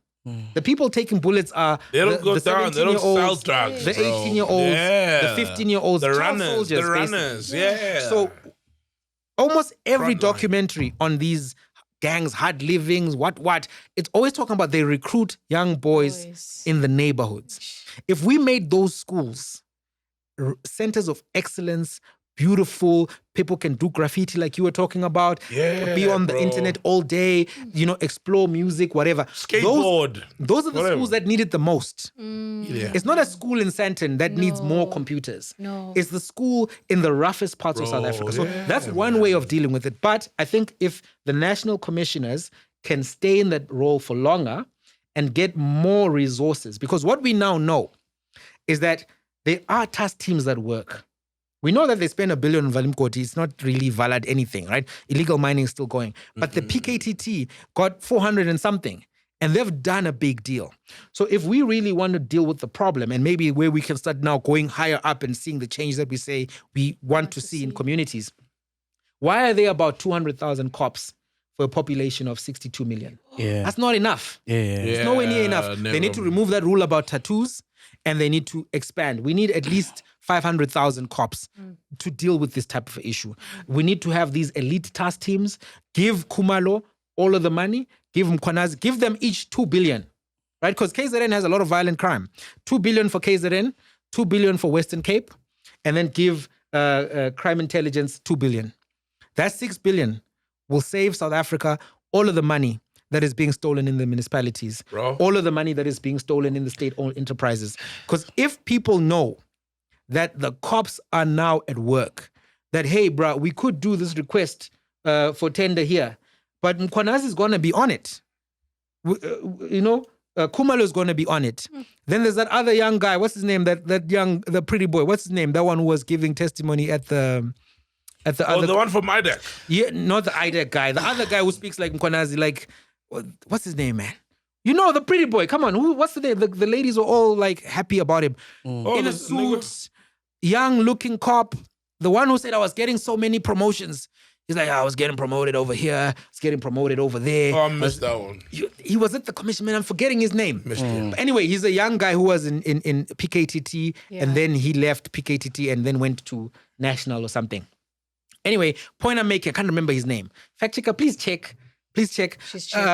So that guy, if you have a team of police officers at that level and fully equip them and fully train them and make it such that Cat Matlala cannot hire the best police and the best military guys.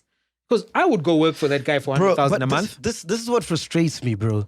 Let me try to put my point across. This is what really frustrates me about politics. Yeah. Because when I started podcasting, I never cared about politics, right? So I was like, all right, cool.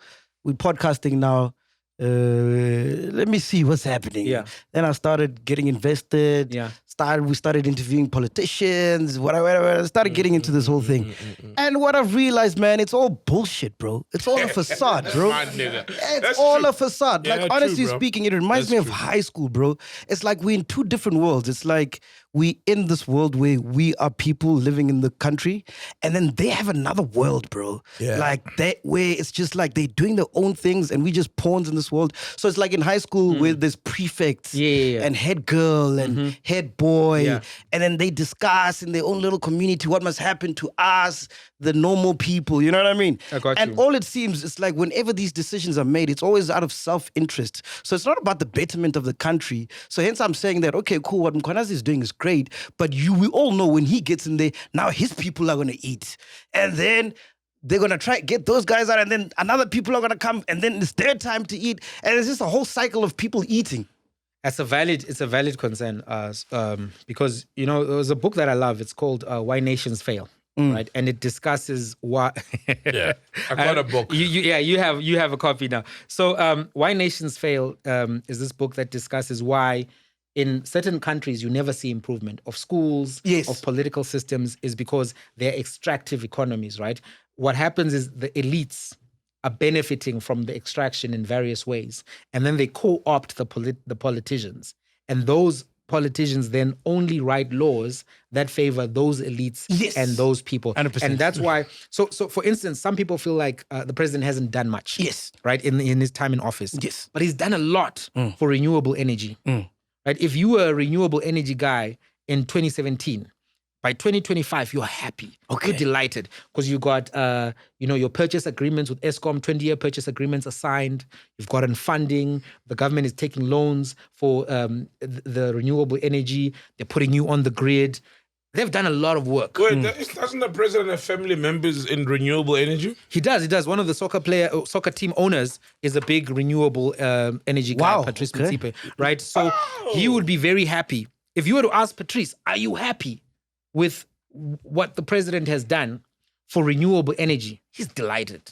He's delighted. He's gold. Right? He can now sponsor buildings, his at Wits and all of that. So he just bought a mine in another country, bro. He did. In another country, my Shut dog. up. So you see what I'm saying, Mac, is that understanding that problem, the extractive economy, it helps us to try to think through how do we fix that, right? Yeah. But your podcast is powerful. And I must say, you guys, I really respect everything you've done. Thank you. It's your biggest podcast in Africa. You're touching on a lot of the topics. And you've been able to really build this garden in such a way that so many more people can. Yeah. So I want to give you your flowers in that respect. Thank you. But now... bro. Is it time for a shot now? Almost time for a shot. So, but the where I'm going with this is that you're right. That politicians, they often serve the elites. They are working. They're just not working for you. Yes. So there are certain people who, when they make requests, when they're like, no, guys, why are we not allowed to do this thing in the country? They're like, no, we'll change the law. We'll write a law, renewable energy, independent power purchase program, whatever.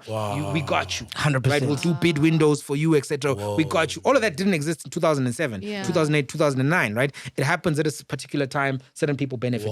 Now, what happens when you have a platform like yours is that the more we politically conscientize the public, right, responsibly, then now the politicians can then begin to appreciate that you're not going to necessarily get away with the same thing you said last time. Gotcha. Because now we know better. And when you know better, you do better. Right? Now, I'm not a Muslim. I'm a Christian. And one of the scriptures there says, my people perish for lack of knowledge. That's why we're perishing. That's why the elites never fix the schools. By the way, that's what the thing explains. I get Because they don't want competition. They don't want you to know. MacG, imagine a situation where somebody who owns, let's say DSTV, could decide whether there will be YouTube in South Africa or not. Yes. They will never allow YouTube to exist in South Africa. Of course. So you disrupted the space, you guys, because you were on this platform that mainstream could not stop. Same as Amapiano, same as Afrobeats. Yeah, and now there's a white paper now trying to cancel or trying to regulate podcasting.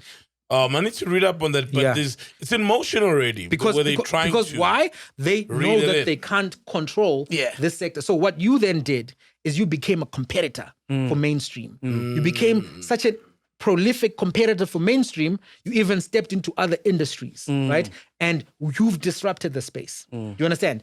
Now, the elites now don't they're want... buying cans. Oh, yeah. Now other brands are buying cans. Mekunya go can. They're like, I know can.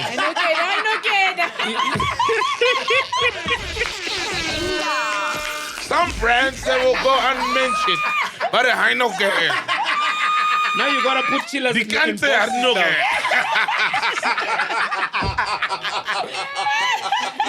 The wine box. Okay. He needs to put stuff in the wine box. Yeah. Okay, I get you. So point I'm making. Preaching the gospel. Yes. So whenever you have these extractive economies, the elites And sometimes the middle class that works for those elites don't have an interest in the disruption. Okay. So we have to change the calculus for the politician. Because when the politician now sees that, hey, the voters actually care about this, and the third, and I'm not going to be able just to serve my guy, then the things start Sorry to change. interrupt you, because I do feel strongly that right now there's probably a politician who's watching in the making, and when it's their time to lead, they'll lead differently based on the information. Even the cops. Can I say something? I've been wanting to make this point. I keep forgetting. Like they'll steal smartly. Yes, they will. Yeah. There's a point I've been trying to make. Oh, fact checker, you got it. It took time to find this guy. But the aesthetic helped you there. Or the Chama it boy. did. Yeah, the Chama boy. He is Lieutenant Colonel Ntate Khumalo. Colonel. Yes, Colonel. Colonel Pega. He's the other Khumalo, ne? He's the other Khumalo. Yes. Ntate Khumalo, Oh, the and good Khumalo. he was a former commander of the political killings task team, and a specialized unit. He's on a specialized unit in the SAPS.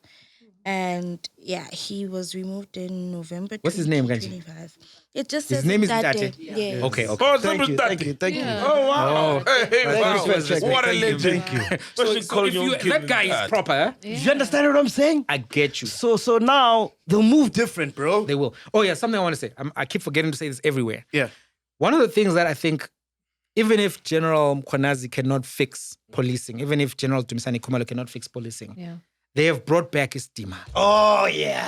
to cops who are in police training There's colleges. so many, man. I think if you ask any cop, who do you want to be, Sibiya or Mkhwanazi? Yeah. They all want to be Sibiya. Clean. I think they're all even, not Sibiya, man. Mkhwanazi. What was it?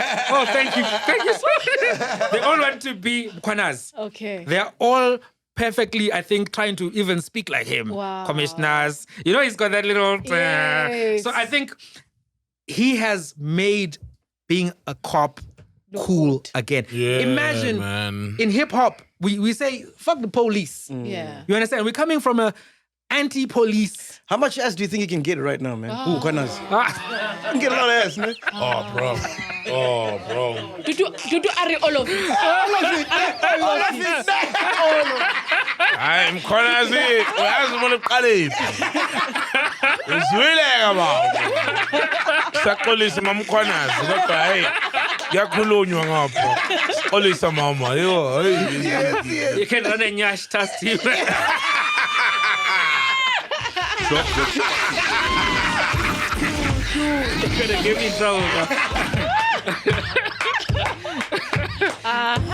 Respectfully.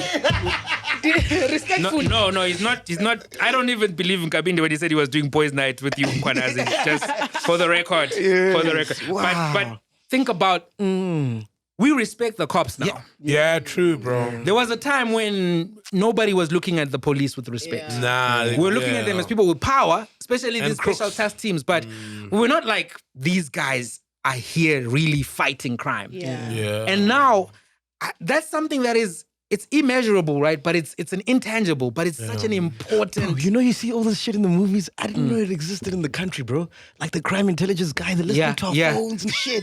I'm like, wow. Yeah, bro, they're there. So you know in the movies, there's always that room with all the different screens. Yeah. They've got something like that in And Italy. a picture of you at the top, nailed to the wall, and then there's a pyramid of other people down. And there's a Dumisani Khumalo. And you know, I love Dumisani Khumalo in that he's such a nerd, right? Because he doesn't even have the aesthetic glasses. No. He has those Mtomdala glasses. I'm here to work. Yeah. Let us do a 5-pillar approach. Let us do our analysis. So now I think in the back of everyone's mind is that, but this message, will it ever end up in General Dumisani Khumalo's? Yeah. It's happening. Those guys who are doing tender deals now, I don't think they WhatsApp each other. Bro, even, I don't know, even on the ground, it's a bit quiet, man. The streets are big polis. Oh, and then you see some people, then Musa Kaula tweets that, oh, so-and-so hasn't been paying their car. They're going to get repossessed. I'm like, nigga, these people took billions. They do have the money, but people are strategically They're scared to move now. just like, you know what I mean? Like, yo, you can't just be out there getting 18 bottles of whatever. Task team is watching. Yeah. Like, things are good now, man. People are worried. And Things that's are good. good You're now. right. That stuff, this is why I'm saying give Give them money. Right? One of the discussions yesterday in the commission that Madlanga wanted to know, he was like, we are being told that the forensic labs don't have enough scientists to do all of the DNA analysis. Why? And I'm thinking, bruh, why aren't they hiring guys coming out of BSc and training them there? Because the BSc is a good degree. You learn how to do all of the stuff in the lab, but you're not good enough to just go. You have to do honors and stuff. But I was thinking, there's so many people who are doing a BSc right now. It's a 3-year degree and it's a good degree. Mighty. Go Talent is hire there. them. Jamie, you keep saying, you said it. The talent is there. They know the solutions. They know what to do. Yeah. They're just not working for What- us. yeah. They're working for them. What you're trying to say is what we've been seeing. Shamila Patoy, we all have opinions of her, but NPA, they prosecute. They've been underfunded deliberately. Yo. The guy came out now, one the admiral from the Navy Yes. came out. They've been underfunded. Yes. The military, there was another guy who came out in Chaveni, forgot his name at a funeral at the Yeah, fort- he came out, yeah. Came out. Yeah. Underfunded. Like we barely have a bloody helicopter, you know? So it's the things The same, that will yeah. get in their way must get stripped down and disempowered. And then what that coming back to the pod and how it can have influence in these kind of conversations. Because then what you then ask the next politician who's trying to just get access to your audience is say, hey, bro, what does your party say about funding for this particular unit? Security cluster. dog. We stopped because we realized they're just coming here and spending. Yeah. Of course, but I'm saying at some point you may have to start again, right? Like in terms of the next national, whatever. Got Because you. you've got an important role Yeah, to yeah, play. yeah, But yeah. at that point, the manifesto now gets examined, right? Because what we then say is, hey, we notice your manifesto is a bit light on discussion of how do you fund forensic investigation? How do you fund the Navy? How do you fund this particular... Policing. How do you then protect the speak borders? to this How do you- particular yeah. issue, because we now know for certain from this issue and this issue and this issue that we are having these problems in society because of this. So I think that becomes important now, because you know the one thing that is beautiful also about this whole thing is that now all of us know much more about policing.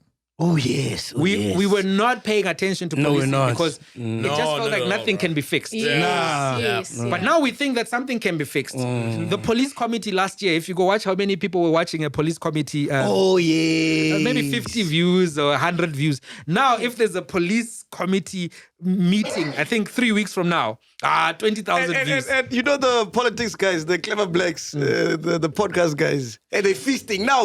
Wait. Oi, bro. Guys, yeah, shout out to corruption, man. Because corruption really unearthed some talent. Mighty Jamie, corruption to that. These niggas are jumping in. And Yo. and you're like, yo, man, Cat Matlala response. bro. And you look at our life, you look at our premier audience, our live views are like, man, this thing is going 10,000. Now they're 2,000. And everybody else watching the MacG commission through SMWX, and you're like, whoa, everybody else is here. You're like, damn, bro, yeah. Oh, yeah. It's unearthed, you know. It's a big moment, guys. Yeah, It is. for podcasting, bro. Because also the media Yeah. is very coy on certain details, very shy on certain details, on Yes. certain names. Yes. So shout out to new media, podcasting, Yeah. Season Yes. Walsh, The Dissection, and everybody else. Yeah. Because Yeah. you telling the truth and you're pointing out Bro, he does, questions MPs aren't asking. He does, you were telling me he does Season Pofu does a feed. Yeah, he does the feed and then they do the stream because they're doing ad hoc. They stream ad hoc. They're also streaming And the numbers are crazy. the numbers are crazy. Oh, bro, they Insane. nuts. Bruh, the thing is, I'll tell you something Beautiful, a little bro. bit personal. My my relative has a son who's got cerebral palsy Oh, man. because they were shot in Crossfire, KZN, right? And all his life he's been living with this issue, So right? he got shot as a baby. Yeah, very young in the Crossfire. The reason I'm saying this is because everybody has a story. Yes. Yeah. If you've ever lived, basically anywhere really, because even in the suburbs, I used to have a student who I used to coach, and they broke into a house just a few weeks before exams. And they tied them up and all of that stuff, you know. of course, yeah. And she's such a small person. Like, I was just looking at her, I was like, oh, this should have been horrible for you, right? And she was trying to like not give certain information and act like, but anyway, it was a very traumatic experience for her. But these two stories are not unique in South Africa. No, bro. And in certain neighborhoods, people are dying every week. That's why Dereleen is so angry. Honorable Dereleen James. She's so angry because in her communities where she comes from, we're hearing that there's 5 kids dying every week in the Cape Flats and 5,000 people being killed, mostly in Khayelitsha, in Langa, in Delft, in the Cape Flats. So point I'm trying guys to buy Lamborghinis. The point I'm trying to make at another level is that the reason why everybody is so fascinated with this is because they know this crime and how bad it has been. Like, think about your day. How many security interventions do you make from the time you wake up? Do you understand? Some people have got the alarm codes, they got this thing, they got the rapid response. You gotta open the gate a certain way. You gotta look out for. There's so many things. Gotta have a dash cam. You gotta have this. You gotta have people are doing gun training. You know, I've got a friend who went and bought a gun. I didn't even know there was such a gun culture, you know, outside of like, you know, taxi drivers and whatever. Because I've got relatives who are taxi drivers, but those are the only people I thought really love guns. But then I found out, you know, Caesar also is a big gun guy. Eugene Koza, everybody's arming themselves. Even the Pops got, whoa, bro, everybody's arming themselves. But that's another... Pop one in your ass, nigga. try him. Pop. King Von. Yeah, and the security, the private security is more powerful in reality than the police. Yes. Because they get there faster and they're better resourced. Because we're paying all of this money for the private... Paid. Exactly. Cat Matlala hires from the elite groups, units of our defense force, national defense force, for his private business. Yeah. So 100,000 a month. Yeah. I'll do it, my man. Just open it. To open his door. No. I don't blame them. Because they're looking out for families. They got families. And they're underpaid because the budget it drops every year for the SANDF. I can hold a gun. Come on now. But this is why the interest is so high. Yes. This is why, because this moment, in as much as I did feel like the media wasn't really appreciating at the beginning how explosive what happened on the 6th of July was. Yes. Evidence, where's the evidence, they said? Everybody knows how bad crime is. Bro, my timeline is just Cat Matlala, bro. We every step you take, even the malls, the fact that these guys have to carry, you go to a European mall, you don't see that. I was sorry, man. I was at an invites-only Kabza event, his birthday celebration. So Kabza the Small invited me, send me a WhatsApp, you know. I was like, my nigga, no worries, I'm there, my boy. And you must have lost my number.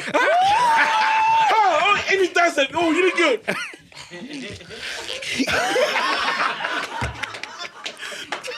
I saw this coming. I'm making. I didn't see it coming. I was like, yo, son, why you khuluma? Thula, ifanayo. The point I was making was what you're saying about how crime is so. Listen, invite only by the king of our piano, right? Everybody there smells good, looks good. Everybody? No, I don't want to lie. People smells good. No. Who?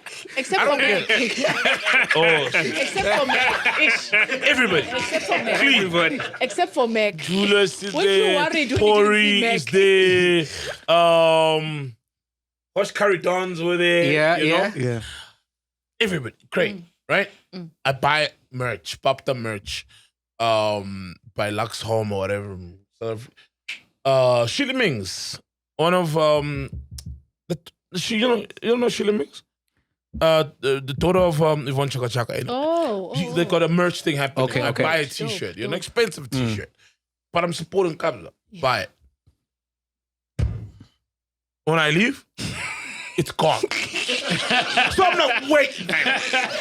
There's even crime. All these people dress so nice in suits.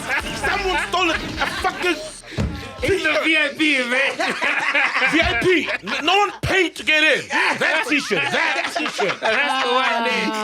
Oh, man. 1,000 red T-shirt, man. They stole your shirt, 1,000. Where did you leave it? Oh, on the couch. Yeah. With my jacket. Business. Yeah, because it got too hot. Yeah. Hey. But Your you finger. bonus. T-shirt gone. Jacket left. Jacket left. No, I went and got the jacket again at some point when I cooled down. But gone. Gone. I was like, And that's the country we live in. People steal. No one left their home to say, I'm going to go steal something at Gabza's thing. But Mokona something elahile. It's not yours. You didn't come with it. You didn't buy it. You gotta take it because the culture is there. Of What if it was one of the workers? What if one of the workers? Nah, not one of the workers. So you think it's one of the guys that was there? So it's the prevalence of crime. Yeah. It's fucking sickening, man. Yeah. It It's is. everywhere. It is everywhere. You gotta lock your gate. You gotta fuck, man. And that's I not saw normal. a tweet of someone, sorry, man, in Switzerland. Saw a tweet of someone in Switzerland. There's a stat that just released, but it's one of the safest countries in the world. And somebody was like, I've been living in this country for 10 years. The one time they delivered like a phone, an iPhone, and they couldn't open the mailbox or whatever, and they put it on top, and the guy came after work. It was there. I found it. Ooh. Not Bro, in you know South what was Africa. crazy? For me, what was crazy, right, is during the G20. So I'm driving on the freeway, and I see these cop cars, right? Yeah. So I'm telling my wife, I'm like, hey, man, this feels weird. It feels different. I'm like, I feel safe, but why? Then I realize when I travel like abroad, right, in these European countries, it's a standard. They always have Yes. cop cars. And I'm like, oh, that's why when you go to like Europe and whatever, you feel safe because the fact that a cop car is there gives you the illusion that visible policing. if something happens, you're protected. Yeah. Whereas, And then you know no one's gonna try shit. you There's a understand? cop car here. You You don't understand? try shit. And without Yeah. the G20, it's like, every man for himself. Exactly. Back to default setting. Yes, yes. I was like, no, man, it feels safe for some reason. I'm like, oh, it's the cop cars. And that's just proof that they can do it, right? Yeah. And obviously, because of G20, you send a lot of resources to one place. Yeah. But the idea that these resources cannot be deployed consistently in long term is not true. Yeah. It's just that we have to put a different pressure on those who are decision makers because one of the big discussions has to be, why is the police budget so low? Yeah. Hey, by the way, the G20, what do you think about people saying, it's just another thing of elites trying to open up the borders so they can trade together and make more money? You know, I didn't talk much about the G20 because to me, it's if you really ask people on the ground, what is your favorite part of the declaration from this year's G20? Most people don't know. No. Because they didn't read the declaration. No. There was a declaration. Yeah, there's always a declaration. Oh. right? What was handed over, Kat? I didn't know. That's what they work on the final No, paperwork. okay, no, But the point I'm making with that is that the interest in the G20, outside of the fact that it's a prestige event, right? So you do want to come correct, you want to embarrass your team on the home ground. Yes. So all of those things were important for everyone to play position and, really defend the dignity of South Africa, right? Yeah. Especially when there was all of this bullying and intimidation and all of that. So there's what can we call it? A geopolitical fight in terms of where certain nations stand, you won't bully us, etc. All of that stuff I thought was correctly handled and dealt with, right? I think President Ramaphosa had the right responses, and unfortunately, the right response can still lead to repercussions. Yeah. Yes. Right? Because you remember that scene in Life, the movie. The guy's like, give me back my cornbread, there'll be consequences and repercussions, whatever. And then there were consequences and repercussions. They stole his bread and they still beat him up, right? Because the other guys were stronger than him. Yeah. This is like Martin or Eddie Murphy, I can't remember which one. Lovely analogy. Yeah. So in terms of that, good. In terms of does the G20 matter to ordinary people? No, it doesn't. It doesn't, ne? It doesn't. Doesn't do It's and it never has because if they had the last 10 meetings where the declarations change your life, you would know. But what are Because they your talking life- about? Are they like, It's just okay, you can have my minerals. It's high level stuff, man. And then sometimes I actually called it the year end function for bureaucrats. Oh, okay. That's what I. Okay, if you get what I'm saying. Yeah. Because sometimes they'll talk about like we want inclusive growth for the world. They're not including us. Yeah. They're extracting from us because if they wanted inclusive growth for us, they would have done some stuff which is inclusive. And oftentimes people will just say, no, but Africans, you guys must do it for yourselves, etc., etc. Some of the things we can't do for ourselves because these guys left the situation so bad. I'm so dire. Right? So now I steal your stuff and then I'm busy here running a kitchen and then you're like, hey, you're using my utensils. I'm like, why don't you buy new? Why are you guys still stuck on the fact that, you know, my father had no utensils when he came to your kitchen? You're like, bruh, what's going on? Like, That's you understand? so true. So now you got like so true. all of these Chinese products that are killing any potential for local production to Yeah. happen, and then they'll still come and say, no, but you must make your own. Make your own car. How are you even going to compete? But you still need to try, right? So I think there's a gap there. But 100%. sometimes when you're listening to the discussions about inclusivity, there's a little bit of shaya that happens because they're like, no, we'll include you guys. Because we've got a paper that says inclusive economy. Well, you are included. Then we've got a paper saying debt restructuring. African debt is bad. You guys are owing so much. We'll restructure the thing. So how we're going to do it, we're going to give you some more money on easier terms than the old money. So 5% was too much for you guys. So how about a new loan at 1%? So that you can fix the problems of the old. Like, what's going on with these people? You understand what I mean? So it's not these I wish institutional. my bank could give me loans like that. Sometimes they do, hey. I don't know if you've noticed. If you're paying consistently, let's say you take a 50K they love from that, such and such a Yeah, bank. as long as you pay, they'll drown It's you. a fully app. And they'll say, you are now approved. Pre-approved. Hey, FNPM, say pre-approved. And you're like, For double. you're like, I want this shit. For double. Yeah, and then they put it in orange. Yeah. So everything is like gray and dark in orange. With the thing that says, and like pre-approved. There's no Today, gray. like Black Why Friday's are coming you up, and I could use a new. Oh, So they do sometimes. okay. If your credit history is bad, you won't have those type of problems. Yeah. You got debt restructuring offers. That's what you see on your. I'm not laughing at you. I'm just saying. There's different. Mighty Jamie, thank you so much for your time, man. This has been amazing. See you again soon, bro. Thanks, In guys. closing, what are you doing podcast-wise? What's happening? Hey, what can man. people look forward to, man? So go to the Dissection. Subscribe. That's where we dissect all the horse curry behavior. We'll break it down to the bone. What's this hush curry now? Hey, this Horse too many. I curry can't keep up, behavior. no? Yeah, horse curry behavior. You don't know horse curry. Is it baddies? Horse Yes. curry behavior. So you break it down, obviously. No, I can't break it down because MacG, what needs to happen is that they need to go watch the Dissection. Okay. Horse curry behavior is provocative. It gets the people going. But you need to watch it to understand it. Yeah. That's some hush curry behavior, that one. Oh, Just explain it, man. Yeah, come on, man. They'll get it. They'll get it on the point. You know, even But the horse has a mamas. even the Ukoko baddies. had to ask. He had to ask Sizwe Mpofu. She was like, Sizwe, Yes, what is horse curry? Yes, what is this horse curry? It's understood. remember that, yeah. It's understood. You don't get it in one session. No horses It's around. understood. So Hush. Mac, watch more episodes. Ever thought about writing a book, bro?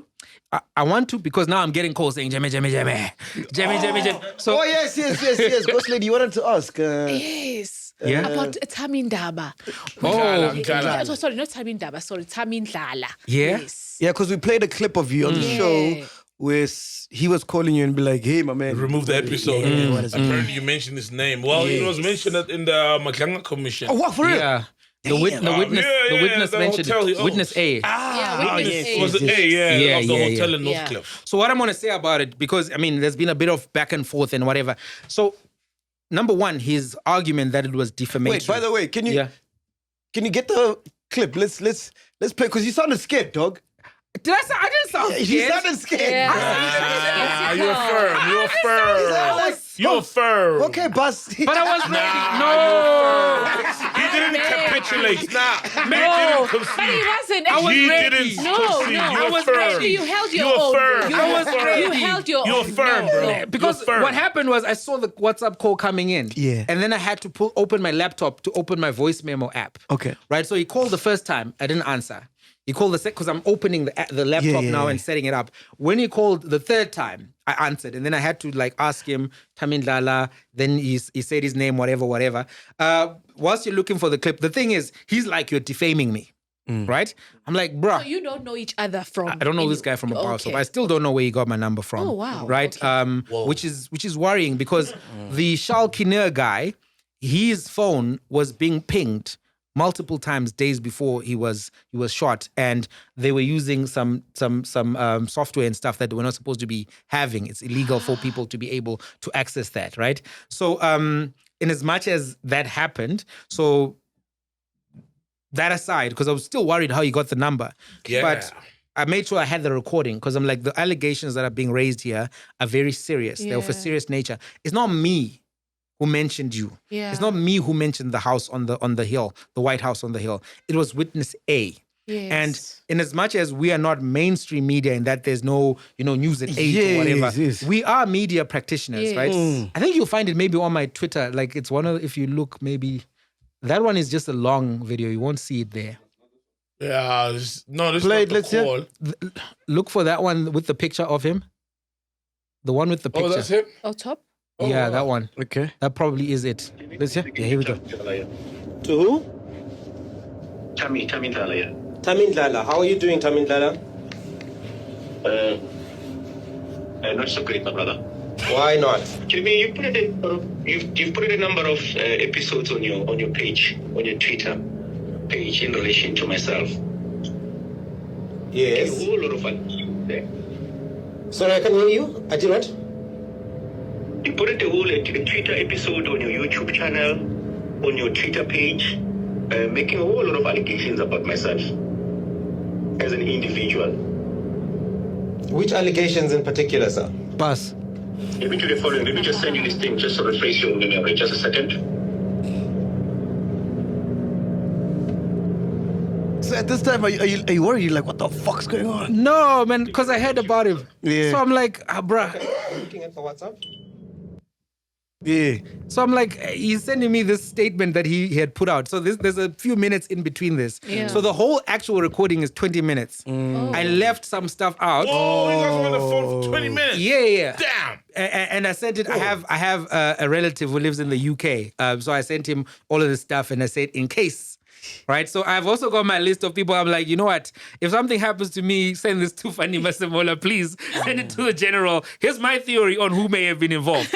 So now we're fucked. It's the whole industry. That's why I was Yeah, bro. We are fucked. Yeah. But you see, because these allegations are so specific. Anyway, it's a 20-minute voice recording. Okay. I've got the whole 20 minutes, right? It's just that with the 2 minutes, I was just trying to like share with the public to be like, hey, this is what is happening here. Okay. This guy is now calling media practitioners, right? However you want to classify what we do, Section 16 protects free speech. Yes. It protects freedom of the media, not just news and journalists. Yeah. Even a podcaster, you got freedom of speech, you got all of this stuff. So the only way that you can get recourse if you're defamed, you can go and say, this guy is defaming me. And then if it's crimen injuria, you can then take it to another level. Exactly. There's nothing defamatory about me saying, hey, this stuff was discussed by, This stuff was discussed by witness A in a commission, which is being live streamed. Nah, bro. They don't even care about that. It's all about ego, bro. When they see you talk about them, it's like, who's this small boy? Because they don't do that to your ENCAs, your NN7s, Cat and the Blanche. likes. Cat Blanche already had covered You him. understand what I'm saying?